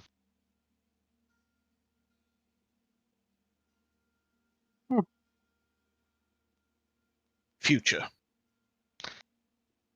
The next griffin stands up, motions to Percy to hop on his back, Mhm. and as soon as you get on his back, it bolts off and takes off. I'll name mine Icarus. Icarus looks at you, motions, bolts, and takes off as soon as you get on its back. Deal.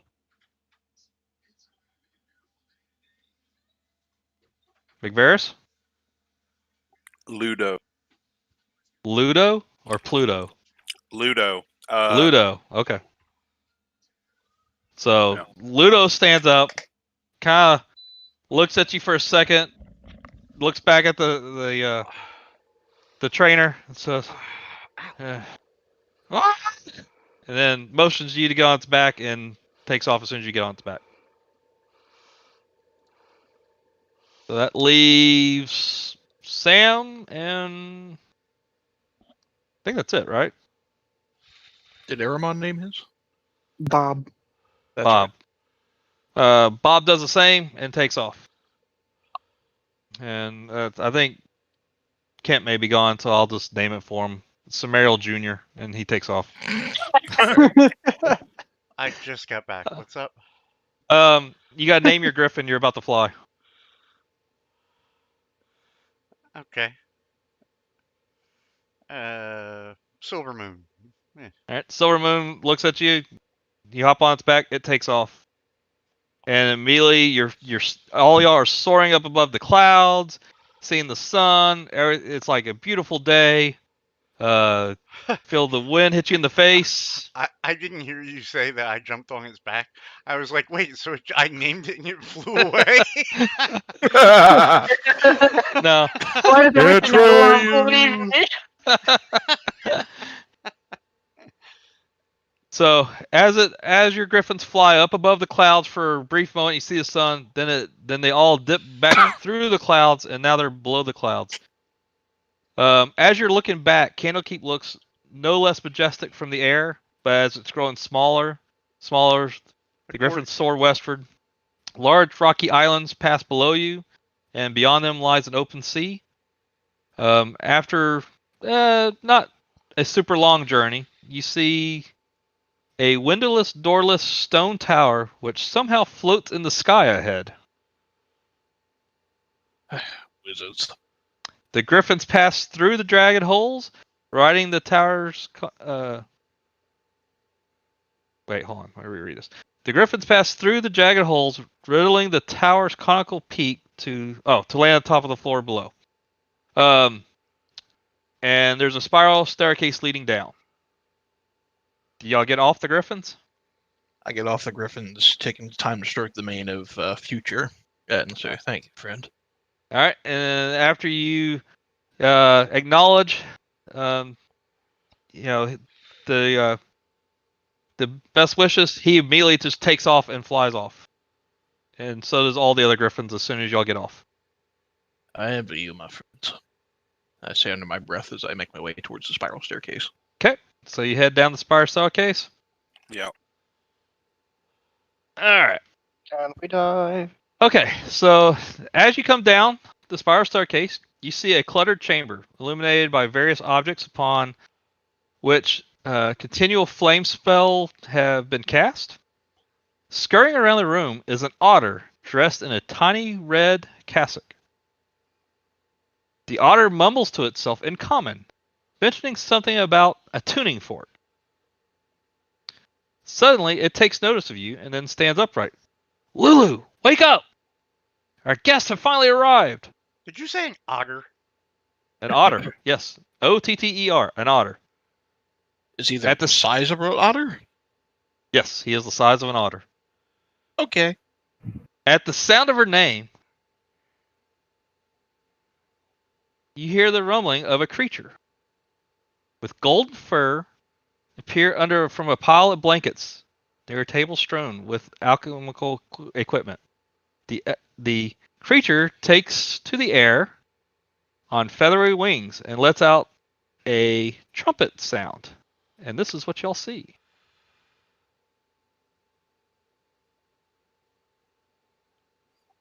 Yellow elephant. Meet Lulu, the flying elephant. I was about to say Dumbo just popped in my head for some reason. I was thinking pink elephants on parade. Hey, it's much more aerodynamic than Dumbo. It has 2 sets of ears. There you go. That is true. I imagine them moving like a honeybees, where you can hardly see them. I will stare down at the otter and say, forgive me. Would you be Trexigo? Ah, yes, I'm Trexgar. And you are the party that needs to get to Elturel. I lean down to shake his tiny otter paw. And he shakes it back. I must admit, I'm a little caught off guard, but I'm given to understand, I guess, that Silvira has told you of what's to come. Yes. She sent me a sending stone message, and yeah, I'm fully aware of what's going on. You need a portal to Elturel. I fully in my head. Sorry, Go ahead. in my head canon, this is an otter. I imagine him sounding very much like a character out of Winnie the Pooh. Yes, I understand. You need a portal to Venice. Allow me to create a portal to hell for you. Whoopsie Yeah, this was not that mean. doo. It says, yes, all we need is one thing to make that portal happen. I've got to find my tuning fork. It's what will get us to Elturel. If y'all can help me find my tuning fork real fast, we can get on with this. Happen to know where you might have left it? And he just kind of points around the room. So, well, if everyone can give me a perception check. wait, it's gonna be real awkward when we all roll. Oh, okay, I'm gonna look at my special eyes. at 20. I was waiting for everybody to roll a natural 1. Perception. Oh, Brogan is more the stab things first, look later. So Okay, so hold on. There's a whole thing I gotta do here. So you got the natural 20. So Percy, you digging through a pile of rubble and clutter, you find the tuning fork. Okay. And Brogan, you find. With a natural 1. Yeah, this is He finds how, otter things. this is how this thing works. So I'm just gonna roll this. You find 77.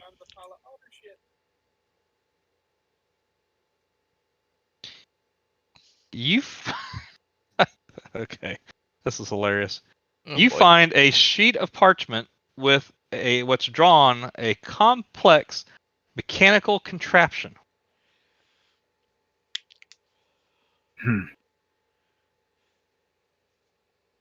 I'll leave it. I don't need it. Okay. So you just leave it there. All right. Yeah.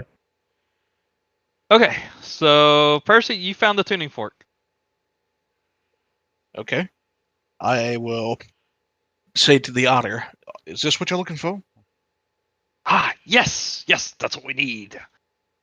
Give me a moment. We can get this on the way. And Well, he immediately starts. While he's doing that, I will look over towards Lulu and say, can you understand me, little creature? And right then Lulu perks up. And If will only- respond to you in Infernal. Yes, I understand you greatly. I wish I will respond back in Infernal. What are you? I am a. Hold on, let's see what it actually says she is.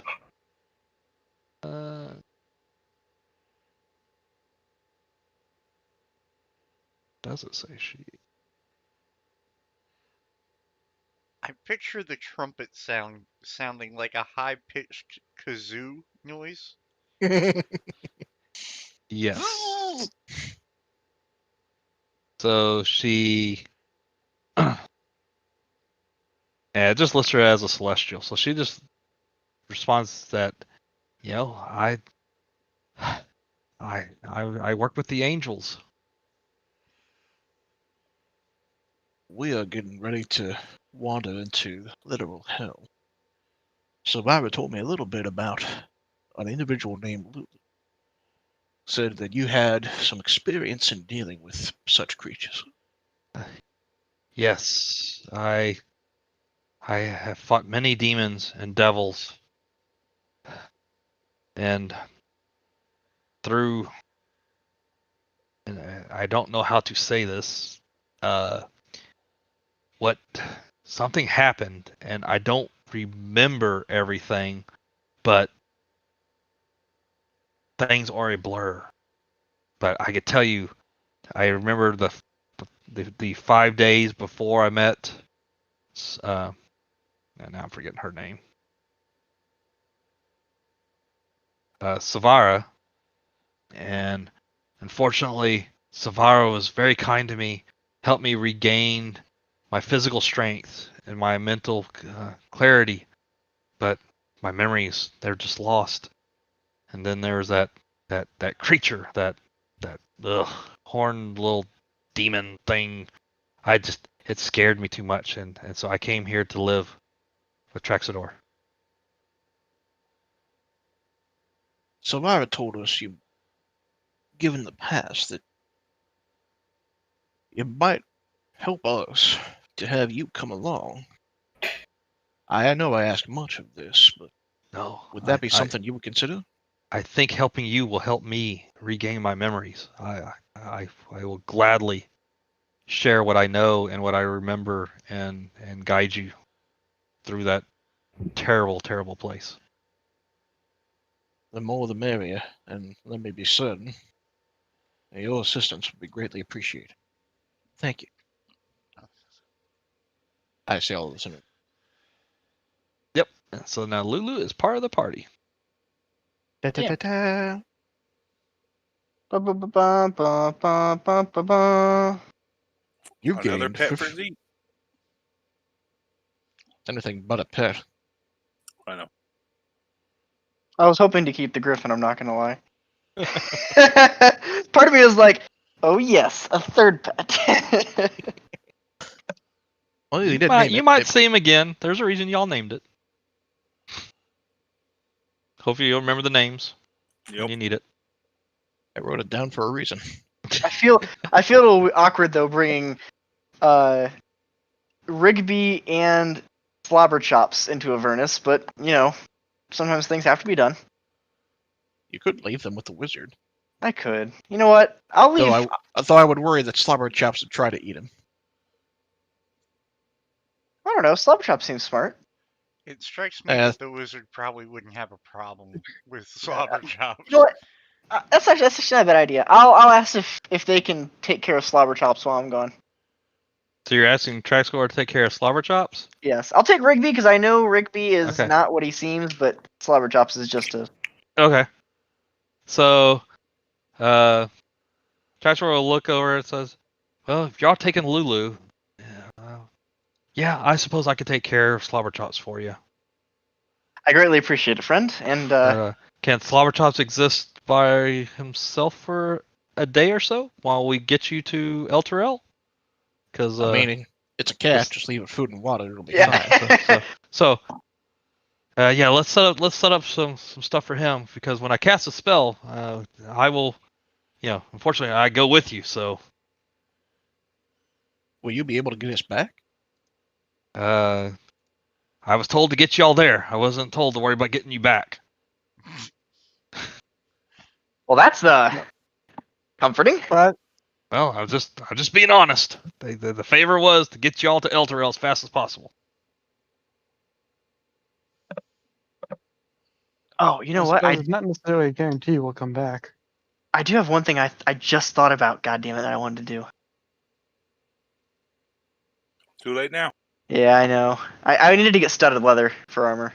That's true. Yeah, you wouldn't have found that at the library anyway. Yeah. I was thinking about. I was like, It was I a had stretch to plan find of- the bow. Yeah. All right. I have Elder Gold. Meanwhile, some poor bastard in a shallow grave with the initials MH is like, "Oh, my bow would have saved me." Now it's gone. All right. So Traxagore finishes drawing the rune on the floor. Everybody, step in. Hold on tight. Tamor, protect us all. I step in.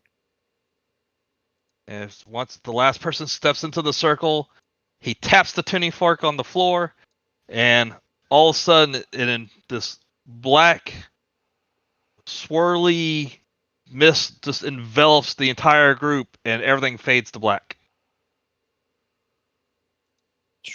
You have now completed chapter 1. Woo! Please flip over the disc to proceed to chapter 2. Please insert second disc. Please insert the second CD-ROM. All right. So after a brief time, y'all appear, and you appear in the middle of a street that is shaking like no one's business. You definitely feel like it's an earthquake underneath your feet. I look around immediately to see if there's anything heavy coming towards us. Give me a perception check. Okay.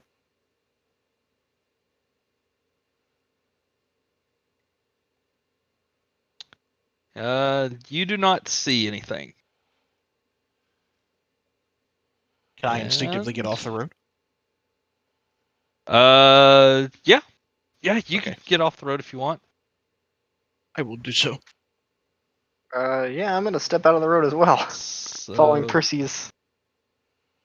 give me a second here. Trying to share this map with you guys, but I don't know what's going to actually tell you, so I'm just going to share it. If it shows too much, oh well, tough shit. Well, sir, So, that welcome question to mark L. tells me a lot. Oh, there we go.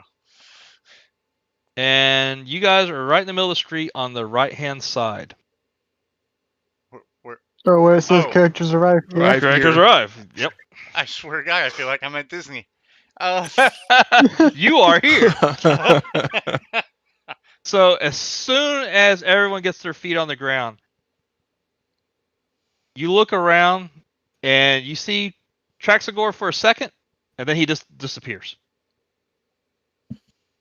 Boy, thanks for the ride. I say, you furry And bastard. Sam Ariel, give me an Arcana check.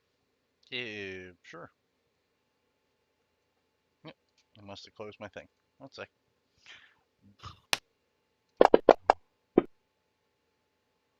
Okay, with that 17, you distinctly feel the after effects of a time stop spell. The after effects? Mhm. Meaning time is no longer stopped, but it was. Correct. I immediately look around, like, and try to figure out, like, if that was just cast, I'm looking for somebody trying to do something to us.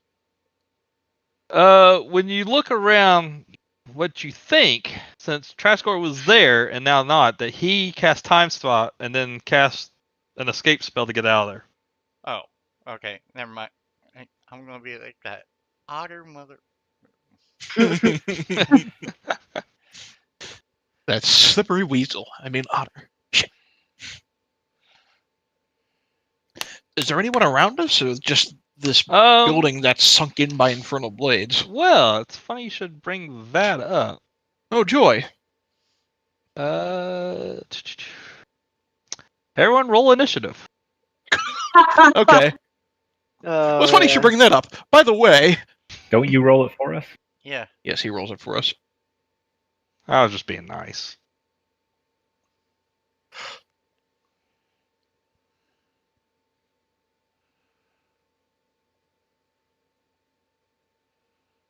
All right, we'll start with McVeris. McVeris, you see coming down the street How the hell did I... Okay.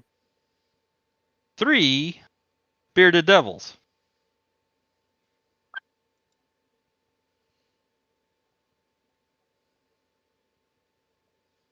And they are chasing a young woman and 2 twin boys.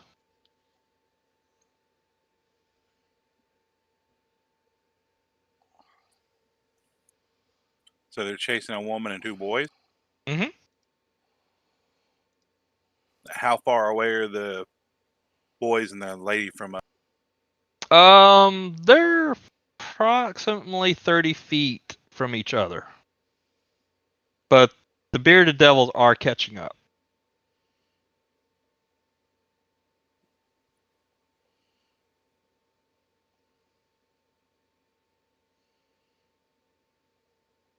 How far am I from the? You said 30 feet. They are 30 feet from each other. You are probably 25 feet from the woman and children, and about 55 feet away from the bearded devils. Oh, let me check something. It'll take me way too long to put this on the party sheet, but I'm trying to. Oh, we did get a full night's rest at the inn, right? You did. Everyone Okay. should be Yeah. full and ready to go. All right. I need to double check that. I'm going to step. I'm just putting this on there for relative distance. This is not Yeah. accurate distances. Just so You you putting can it in have. an order thing, right? Yep. Party sheet order. Okay. Oh wait. Oh, she's here. Lulu's here.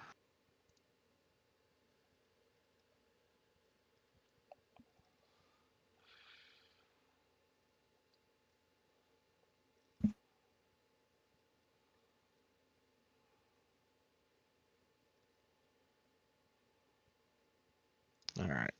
Okay, that's relative distance, but that's what y'all see coming down the street. All right. So I'm going to move. The H is that lady, right? Yes. I'm gonna move in front of her Okay. to put myself between the demons and her. All right. So you're gonna move in to protect. All right. Um, So am I the let's only say you one can get that about there. am I the only Yeah. one that didn't get another map popping up? Just go to It's your in the order. party Go sheet to order. go to party sheet and then order. Oh, there we go. Thank you. Yep. No problem. I guess if a spell is cone of effect or if it. You know what? I haven't used this yet. I'm gonna use this one. Let me see if the range is on it. Yeah, 90 feet. So is it control? Trying to target number 2. Control You're trying click. to target number 2.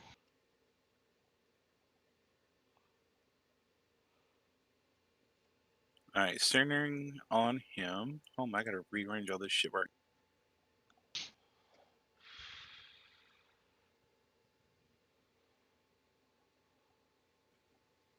All right, cast that.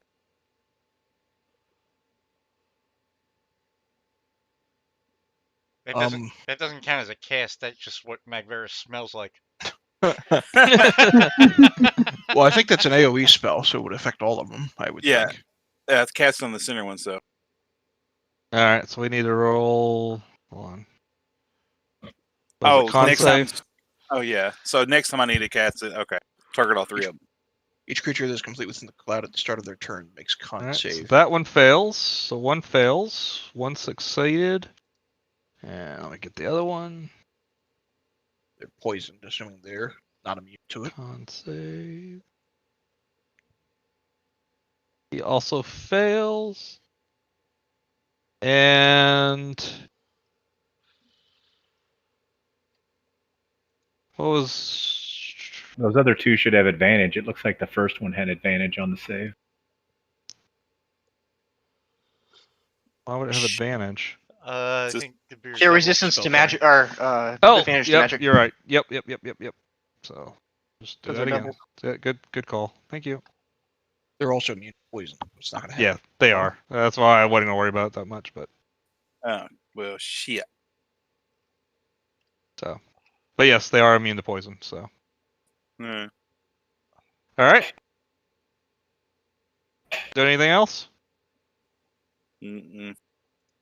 It's Mariel, you up? Oh, sorry. Oh, where am I at? Hold on.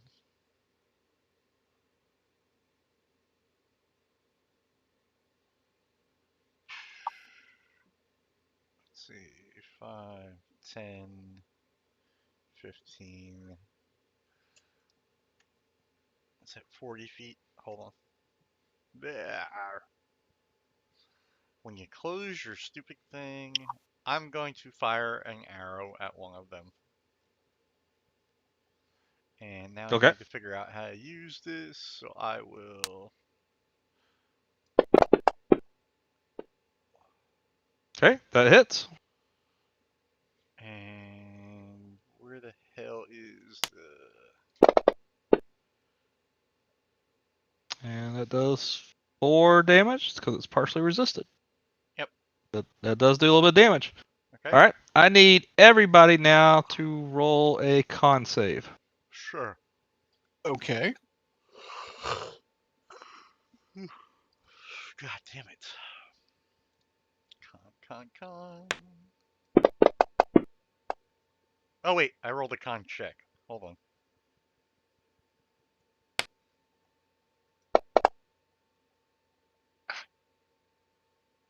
All right. So right out of the sky comes a crack of thunder, and this big lightning bolt comes out and hits McVeris in the face, taking. Oh, Jesus Christ. I hope I hit the right button here. That was not the right button. Try that again. Taking 13 points of lightning damage. Oof.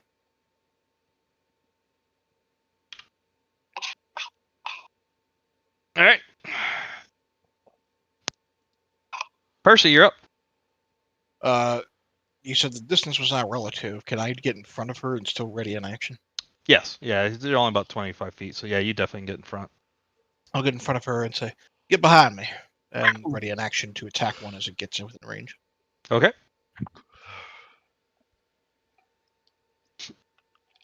Ray, not wanting to be anywhere near not getting involved, will also move up and ready her action if they gets near the children.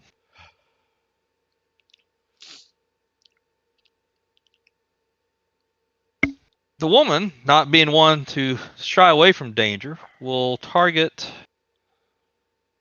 the third one and attack with her own longbow. And hitting.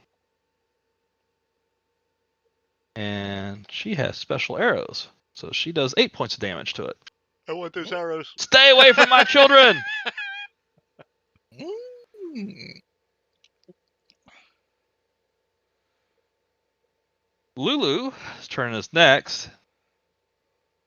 Feels overwhelmed with some of her memories coming back very briefly, to the point that she doesn't really trust what she thinks she knows now, and so she's just going to move up and protect the children. But Airman. All right. I'm going to take a few steps forward to be basically right next to Samaria, and I'm going to cast Ice Knife at 3rd level Okay. at the Go one for in it. the center. So that's beard 2.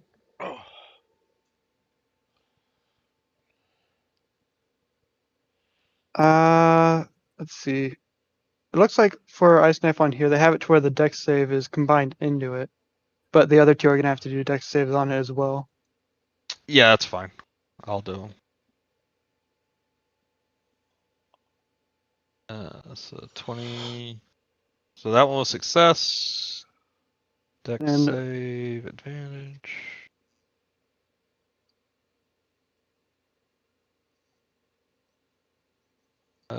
It's 14. Is that success? yeah, 14 Yeah, his success. DC is 13. Okay. All right. I wasn't sure. Done again.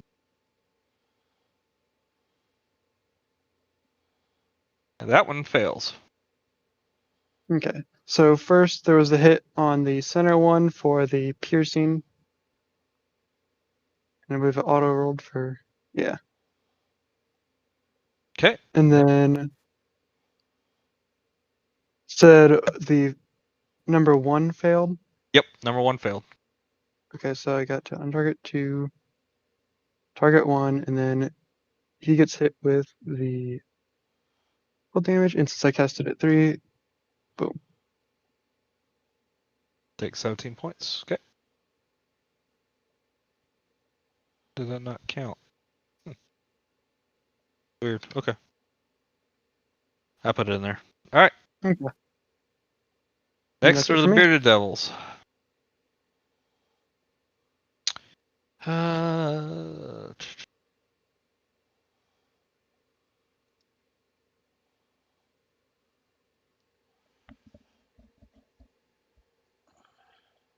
they're going to roll.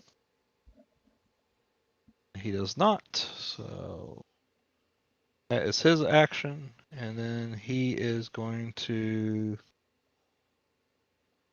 move away from his buddies. The next one is going to move up to Percy, so Percy can use his held action. Swing and a miss.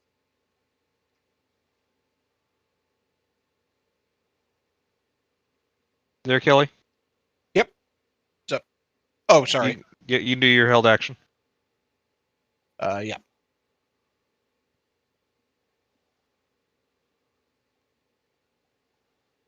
Nope. Okay. He's gonna sit there and say, "All right, I'm gonna show you actually how to hit something." Ow.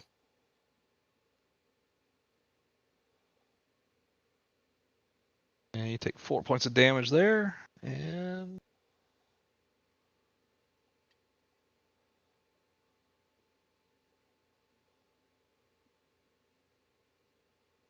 you fail, and you're poisoned for 1 minute.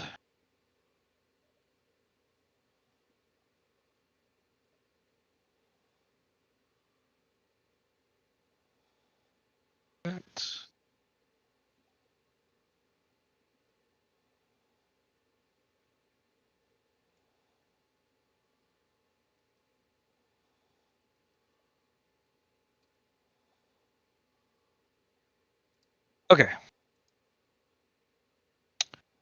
The next one is going to move over here and use his glaive against this hunt. Actually, he's move up to here to do that.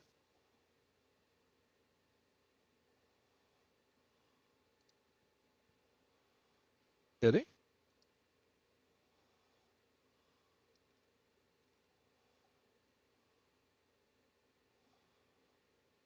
And she goes down. But she's only unconscious. She is not dead. Alright. The children are going to use all of their movement to just try to flee. They're just still running for their lives. As per Mama. Alright, Zeke. Alrighty, I am going to walk forward a little bit to come into line with Samariel here. I'm going to look at Bearded Devil 1 and attempt to give him. Actually, yeah, I'll target him.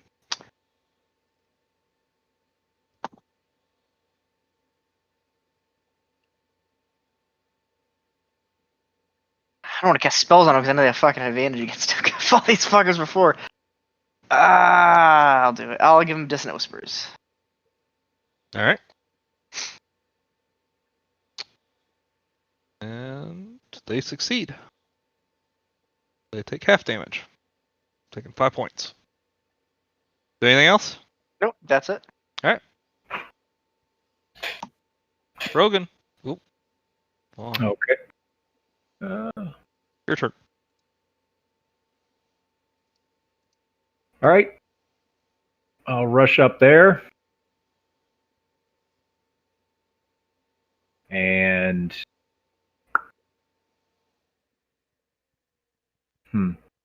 enter my rage. Okay.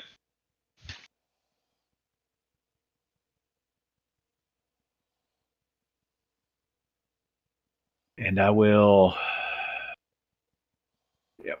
control. I'm gonna attack this one.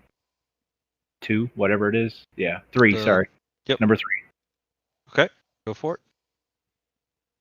Oh. 1. Okay.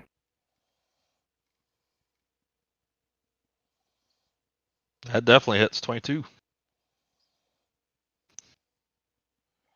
And 15 points of damage. Very nice. Anything else? There we go. 25 also hits. And another 11 points of damage. That's it. Okay. Cool. What's going on with this thing? Why is it skipping? Big Varus. It was your turn. I don't know what's going on with the. All right, so 2. I need to target. There we go.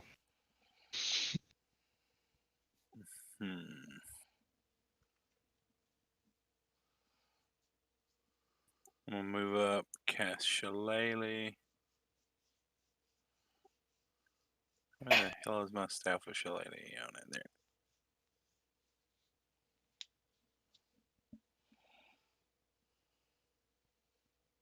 Hey, I fucking hit him.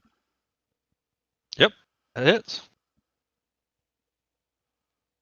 For 0 damage. Do anything else? No. Alright, Smariel. If he casts Shillelagh on it, it should be Yes. magic damage. Yep.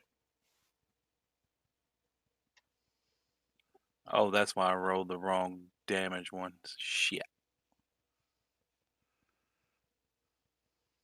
So it'd be Did you not roll the right one? Because I have it. Have the right one. yeah. I clicked the one below it. Okay. Click it again. All right. 4 points of damage.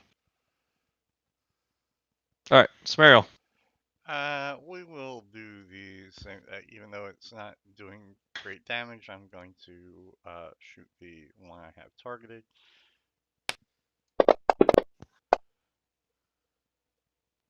Okay. 16 hits. 5 points of damage. Not bad.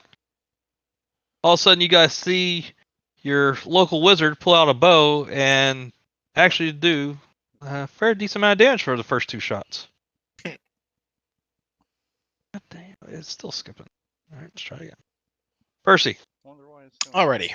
So, not being particularly keen on this A being poisoned and B having this gentleman making a joke of me, I'm going to begin By missing. by. Shut up. I get 2 swings now. I'm going to target him with Hunter's Mark Okay. as a bonus action. Reaches into his bag of ranger tricks and puts Hunter's Mark on the mob. And misses. With a vengeance. And then I'm going to swing twice at him. All right.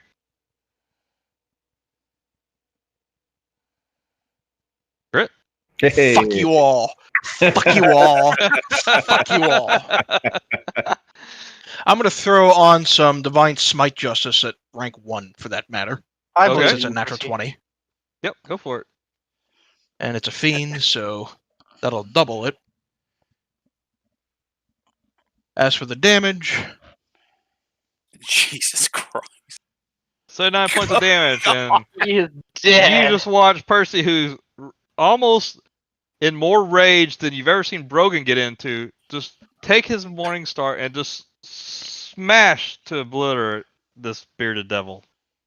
I would assume this was not non-lethal. no, it is absolutely lethal. Yep, I figured as much. All All right. right. And then He's I'm over going there, to. over there, up there, down there. I'm going to. It still has me targeting Bearded Double 2. I can clear that. Okay. Just a sec. I'll move over to this one, and then I'm going to swing at it with my second Hold swing. on. Oh, sorry. Well, the 17 hit. Seven- Yeah, I think it does. All right. Yeah, it definitely does. But here, there you go. 9 And 9 points damage to Bearded Devil 3. Yep, there you go. All right, that's my turn. Excellent. Percy, not wanting to be outdone Now- by the wizard with the bow, comes out and does some massive melee damage to 2 of these bearded devils. Now, do I, because I'm poisoned by the Bearded Devil, do I have any sort of repeat on the save at the end of my turn? I cleared it. It was basically on you until you died. Oh, okay. Yeah, I'm not gonna worry about it. All right. In fact, I actually remember that they actually do hit you with poison every time. It was a feat for me because I'd forgot for like the last 4 times y'all had encountered these guys. Well, that's okay. On top of the fact that you had one summoning umpteenth amount of them, that's fine by me. You have a feeling that's the one that's standing back is another one of those. All right, so it's Rayo's turn. You know what? She is going to take a pop shot at Bearded Devil 3 with her heavy crossbow. And missing, because why not? And she actually has multi-attack, so she'll do it again. Probably miss. Oh, that one hits. All right. Doesn't want to be outdone by the wizard with the bow all of a sudden. Does all of 1 point of damage to the mob. She's unconscious. So Lulu is going to move back to protect the children. That is what she's doing. Erwin. Alright. I'm going to wild shape into a wolf. Okay. Good, it still worked. I was worried it wasn't going to work with everything that we've had going on. And I'm going to. Oh, about how far away is the number one? I wasn't sure if these were quite accurate or not. No, they're not. It's about 40 feet. About 40 feet? Yeah. Perfect. Right, I'm going to run up to him, and I'm going to go ahead and give him a lovely bite. Okay. A lovely Remember to bite. target him first. Very, very lovely. Darn. And miss. Right, and that is it for me. All right. Bearded Devil 1, not taking the fact that you just tried to bite him. It's going to turn around and attack you. And miss, but he gets to do it again. And he will miss again. Or not. Actually, he won't. And he does 4 points of damage. And now you need to do your con save and your success. All right, so you're not poisoned. Aha. Bearded Devil 2 is dead, so I will remove Mr. Morningstar in the face. Bearded Devil 3 is going to take a shot at Percy. Maybe.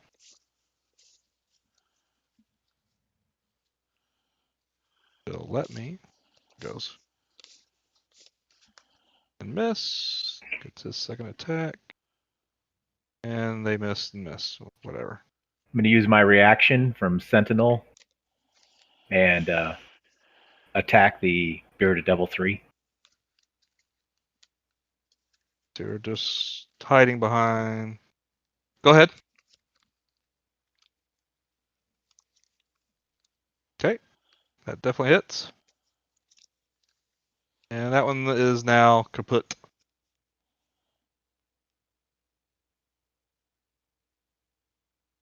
The children are hiding. Zeke, you're up. Alrighty, I am going to run up to the other side of Ray here. And I'm just going to shoot him with a hand crossbow. Okay.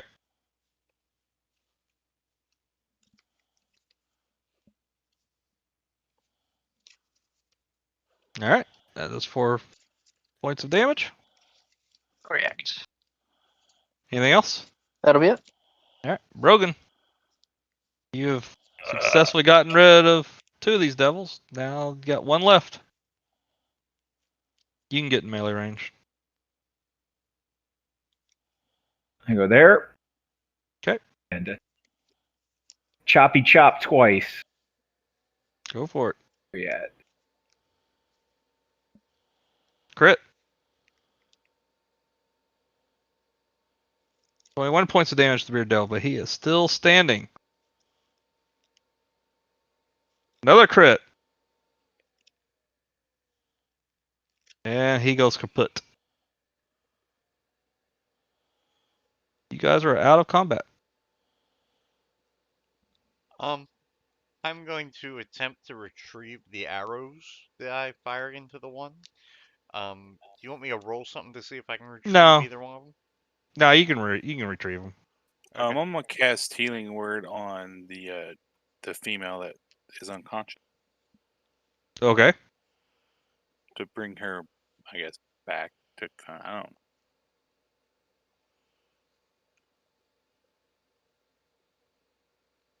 All right. As you are casting healing word on her, I need everyone to do a dexterity save. Oh boy. What in the world? Uh,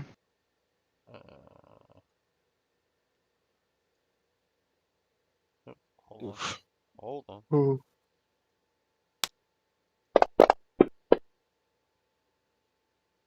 We're not a very dexterous people. All right. The DC to beat was 10.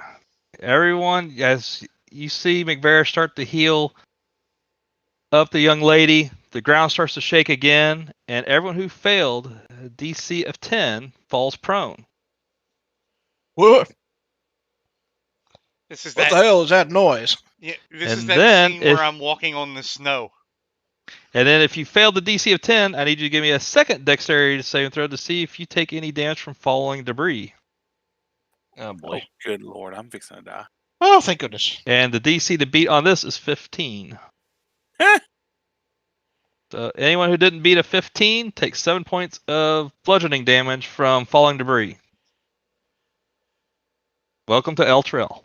Didn't Mag take that lightning damage to begin with already? Yeah. Yeah. And I am not doing that as often as it says to do it. It says do that every minute. I don't fucking stand anywhere near that guy. He's a Actually, He picked up the feat of unlucky. as soon as he rolled that one, I immediately thought of the Great Outdoors and the guy that gets struck by lightning. Oh Like yeah, 100 the guy times. with the The guy one that with gets the this- skunk. The skunk hair. Yeah, that's appropriate. That was immediately the thought that hit my head. I was like, oh my god, it's hilarious. So, all right, but she's now awake. How do I add 7 damage to my? Put it on your wound side. Well, I'm clicking on it. Yeah. I can't- You just type it in. It doesn't highlight. You just click on it and type the number. Oh, okay, I got you. Yeah, it has no I'll put it in signifier there to for show you. that it's. All right. We need to get out of the street, get in the building. Great, assuming the building doesn't collapse on our feet. So now that you've actually had a chance to see what's going around,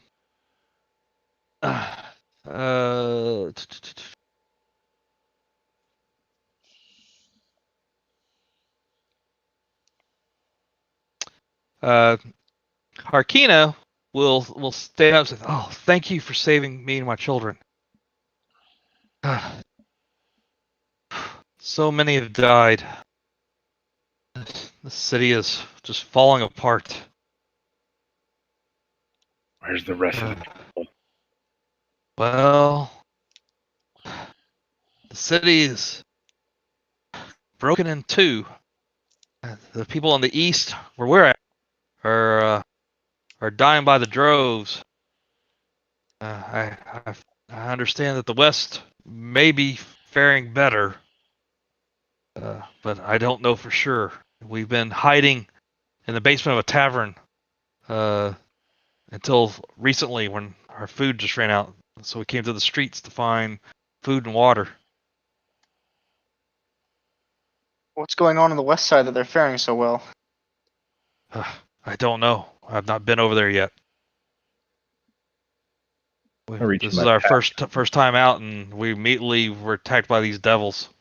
Give her some of my rations. Oh, bless you. Thank you. And the boys will eat. Do you have anybody who's leading the charge here? Well, I know. So what I see is devils keep coming from below. The demons who invaded the city are fighting them off, And then we have what's left of our militia, which is not much, fighting both of them. I have a feeling that we've probably lost the city to the demons. Or, sorry, I think I have it backwards. I think the demons are the ones attacking. Hold on, let me just double check. So the demons and The devils devils are own the city. The demons are attacking from below. Sorry, I had it backwards. Say, I feel you might be right.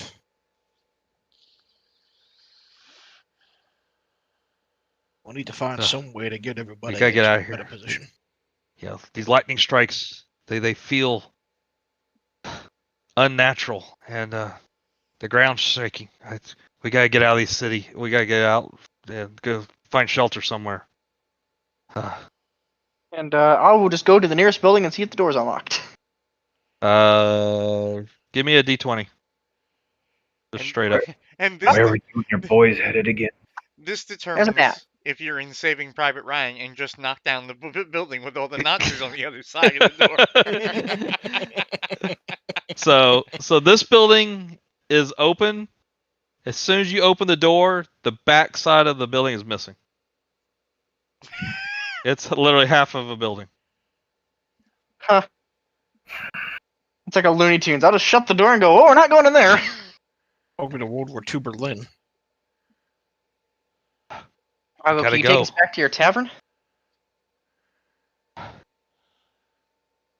Well, yeah, we could probably try to make it there. There's not much left of it though. That's why we had to come to the city or to the surface.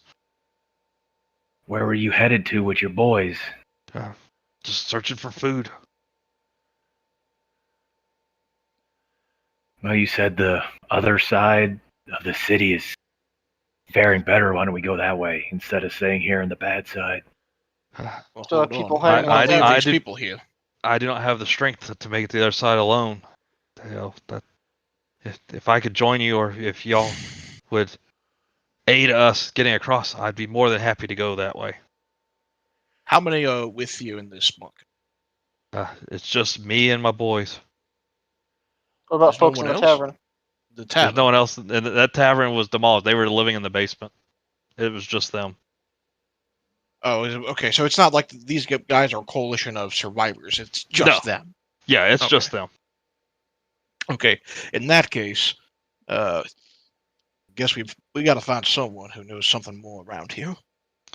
So Yeah. you say they're faring better on the west, then I think that's our best shot. The leaders are in the high hall. That'd be if anyone has any decision making powers, that it would be there.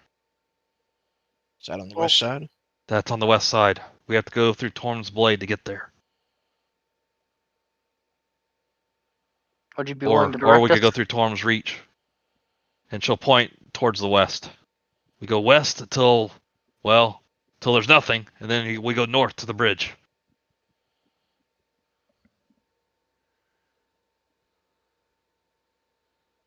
How- Sounds like our best shot out of here. Faster we Yeah, move, the less we have to worry about. So we have Help. two paths ahead of us. I'm trying to pull up the map again. There, I could just share it again. So you see, there's two bridges, Torm's Reach and Torm's Blade. Are the two bridges that connect east and west. That's all that's connecting the two sides of the town right now. Looks like we're closest to Torm's Blade, I guess. That'd be the shortest route. Probably our best option. Seems time does appear to be of the essence. I'm for the shortest route out of this. Okay, so y'all are heading to Torm's Blade. Yes. All right. We'll just head west than north, I imagine. All right. Give me a second here.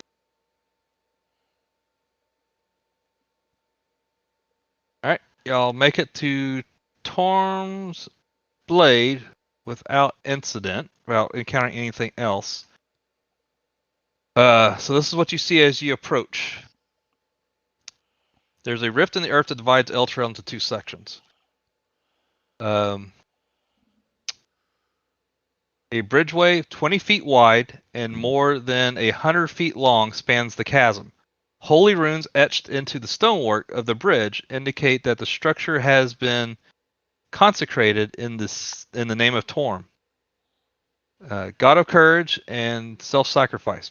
6 infernal creatures stand guarding at the center of the bridge, scanning in all directions. What do they look like? They look more like your friends that you just dealt with. Oh, Do great. they don't see us yet, do they? Not yet. I called them out before as y'all are approaching, so I figured y'all are probably not just running willy nilly. Right. I will lean back to my companions and say, "We might be able to create a distraction." What did you have in mind? Well, you remember that trick we did with a certain horse? And I look over at Aramon.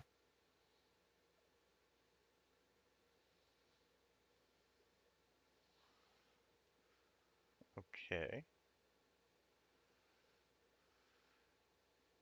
I'll say, if we can find some way to sneak real close and get a couple of snares set up, preferably by a tinier creature, and I look at McBarris, we might be able to create a bunch of snares that'll trip them up and send them hurtling back down to the hell from whence they came.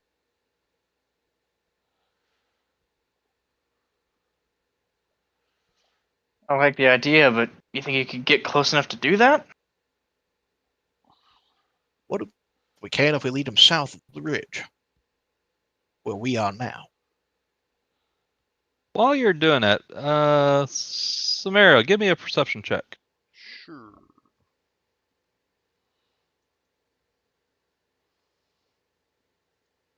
Oop, wrong button.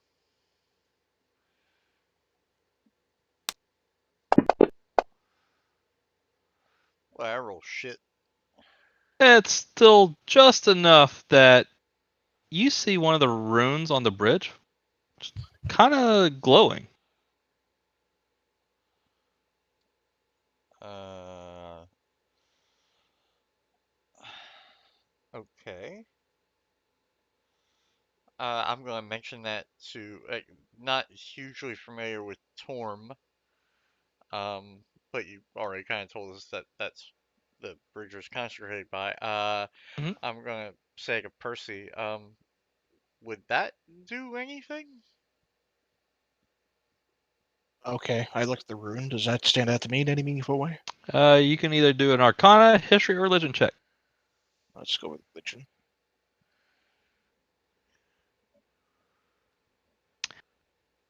Looking at that rune, you recognize that if it was to be activated, that it might do something very nice for you, something very not nice for devils and fiends um, on the bridge. Would I know how to activate it? Since you did the religion check, yes, you recognize exactly how to activate it. Do you share that information with us? Well, hang on. How do I activate it? So in this case, all you have to do is double check. It's not really telling me, so I'm just.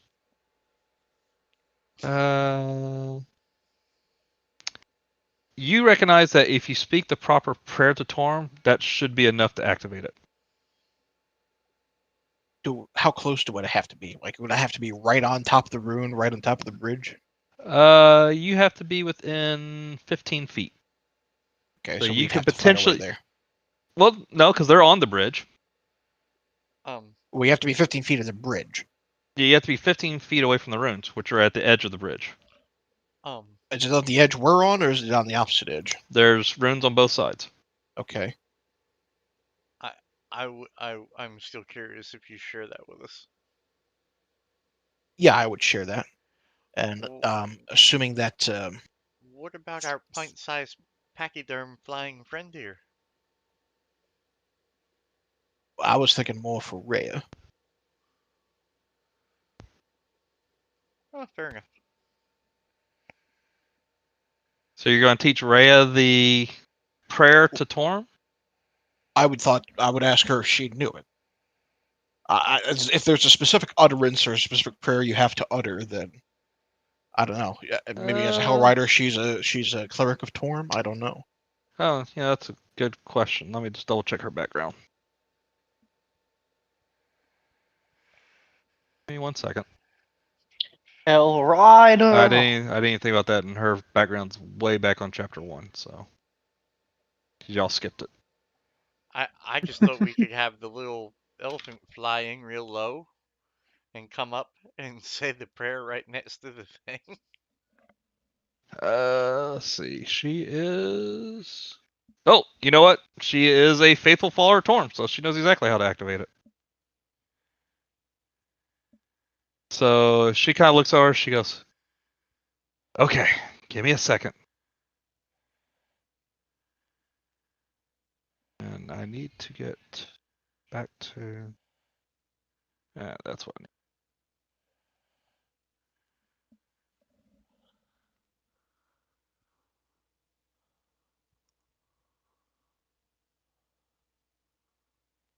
Someone remind me of stealth is what? Dex? Dexterity. Okay.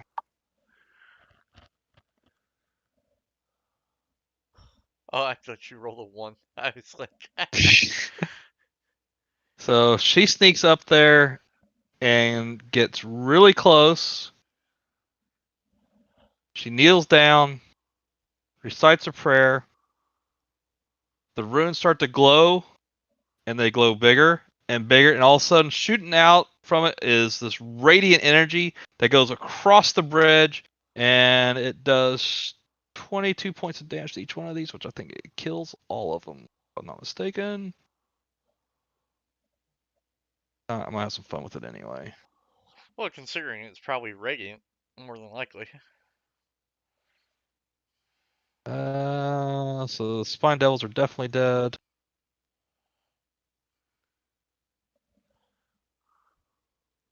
Don't let me delete anything now. That's awesome. And they're at 22. And they're going to have to make Dex save. Oh, I think my whole thing just locked up.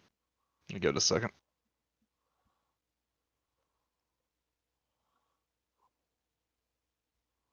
There we go. Dex save number 1 succeeds. Succeeds.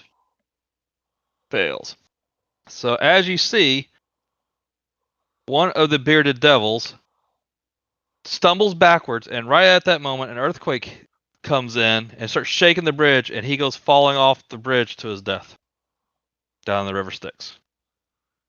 So you've killed 2 of them are dead, and we have 1 still up at 22 points of damage, and you guys are in initiative again. Oh, okay. For that 1. Okay. So let me just reset it.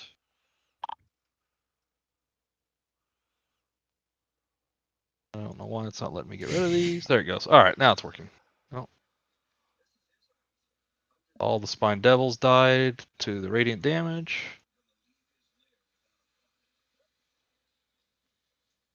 And Brogan, you're up. You have 1 bearded devil on the bridge, looking pretty beat up. You are probably 2 turns from melee range from it. If that helps. Can't get there on this turn, but you can get there on the next turn. I will sprint 80 feet to the bridge. All right, that puts you about 30 feet away from them. Okay. Okay. That's it. All right. Rhea, was already up there, is going to take out her crossbow and shoot the bearded devil. Hitting. Doing damage. And now it's Percy's turn. You're also about 120 feet away at the moment. Okay. Am I standing next to the rune as well? No, you're probably 50 feet from the rune. Okay. So I can't get to it in one action and utter the prayer to try to activate it again. No, it's still active. You can tell Oh. that it looks like it activates once for a minute, and then it Needs recharging. right, and it's recharging. Oh, okay.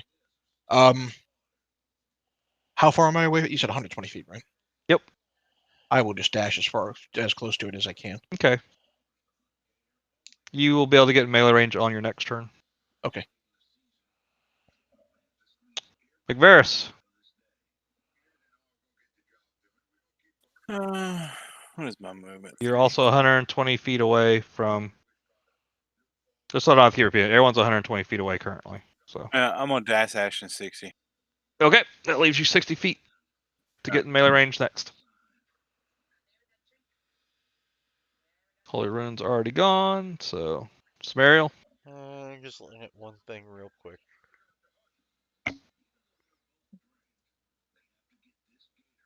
If it will let me look at it.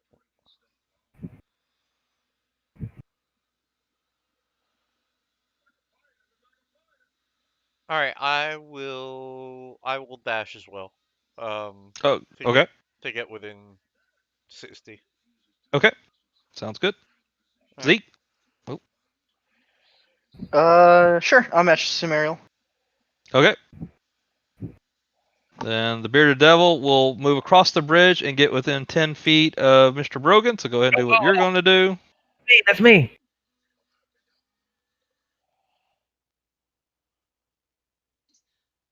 Ah, well. And you manage to stun yourself by overextending to the next All turn. right. Hopefully. All right. Well, he's going to continue to move in melee range of you and then take a shot at you. Automatic critical or something. Actually, what does that? It's advantage on the attack if you're stunned. Yeah. Yeah. I'm going to roll it one more time. They already hit. Yeah, you already Yeah, I hit was it. just saying. I was going to see if it critted. Oh yeah, that's true. I forgot how often we had to do that in the first campaign with Killy and That should and only Garrett's been. character. I don't know why it's double rolling all this. It only removed 3. I'm just going to go with that for now. Something really strange going on tonight with this game. It's not even letting me drag it up. Holy cow. You know what? Let's just do that. Airman, you're up. He only got one swing at you. Okay. I'm gonna do my beautiful dash 80. Okay. You will get within range on the next turn. Lulu is going to continue to protect the woman and children. She is not moving. They're not moving. Brogan, you now should be able to get. You are in melee range of the devil because he got within melee range of you. Yeah, hold on a minute. Let me look what that says. I can't do anything, but I'm unstunned, so that's it. Okay. And Rhea is close enough that she is going to take out her longsword and attack the devil. Hitting. Points of damage. And then she's going to come around with her short sword and swing again.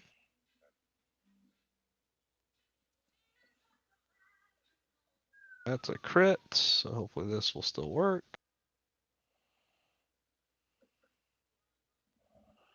And it did not, so just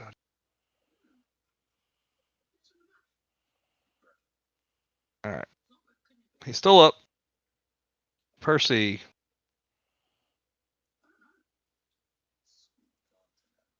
You there? Yeah, I You're within melee range now because the Bearded Devil moved up to get melee Okay. range of Brogan, and you're right within Brogan okay. range. So I assume that an hour hasn't passed since I cast that hunter's mark. So if I can, Okay. I will just refocus it onto him. Yeah. Sure, I'll allow it. I like turkey. So hunter's mark, and then we'll go for some swinging. Okay. No. That's the first Swing and a miss. Yep. If you're not doing anything else, McVeris. At least you didn't get a 1. I'm You going can get to within melee dash. range if that's what you're doing. You do not Yeah. need to dash to get there this time. Okay, yeah. I'll move up and cast Shillelagh. Where the hell is that? Ow to yourself. Mhm. Uh, Oh. Okay, that hits. well, so I don't know why the hell I've heard targeted. Yeah, hitting her is probably not a good idea, but 25 would hit him anyway. Here, Why'd you have clear it. advantage? Oh. Oh, because I still have her listed as unconscious. Let me re-roll that attack then. Yep. Go ahead and do it from scratch. Alright.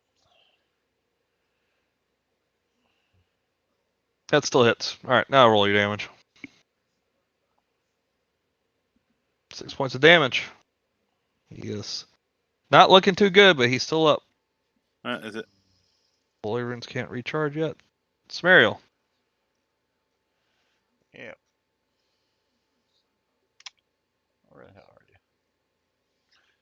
Ba-da-da-da-da.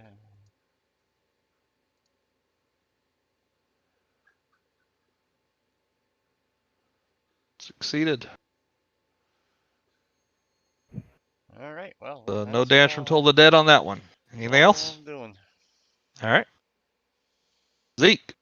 You can get within melee range if you so choose. Sure. I'll walk up and, learning from my past issues, I will stab him with a silver dagger. Alright.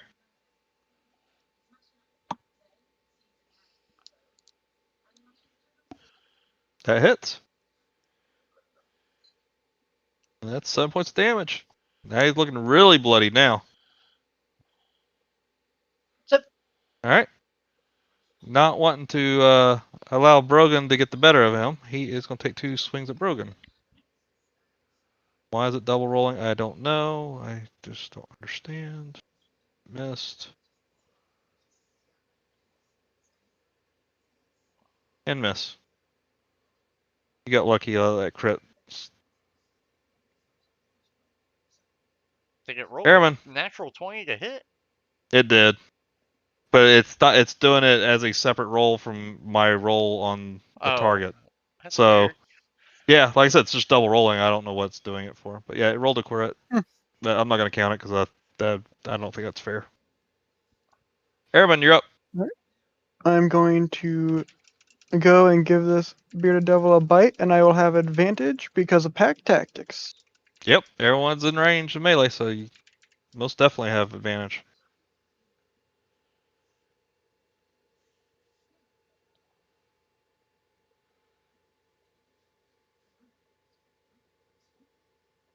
All right, Oh, darn. it was a miss. So That's it. all right, Lulu's guarding. They're not doing anything. Back to Brogan. All right.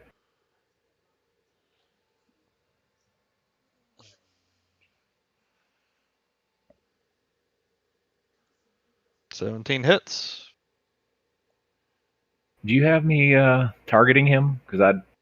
No. Oh, all right. Never mind. Here, I can fix it here.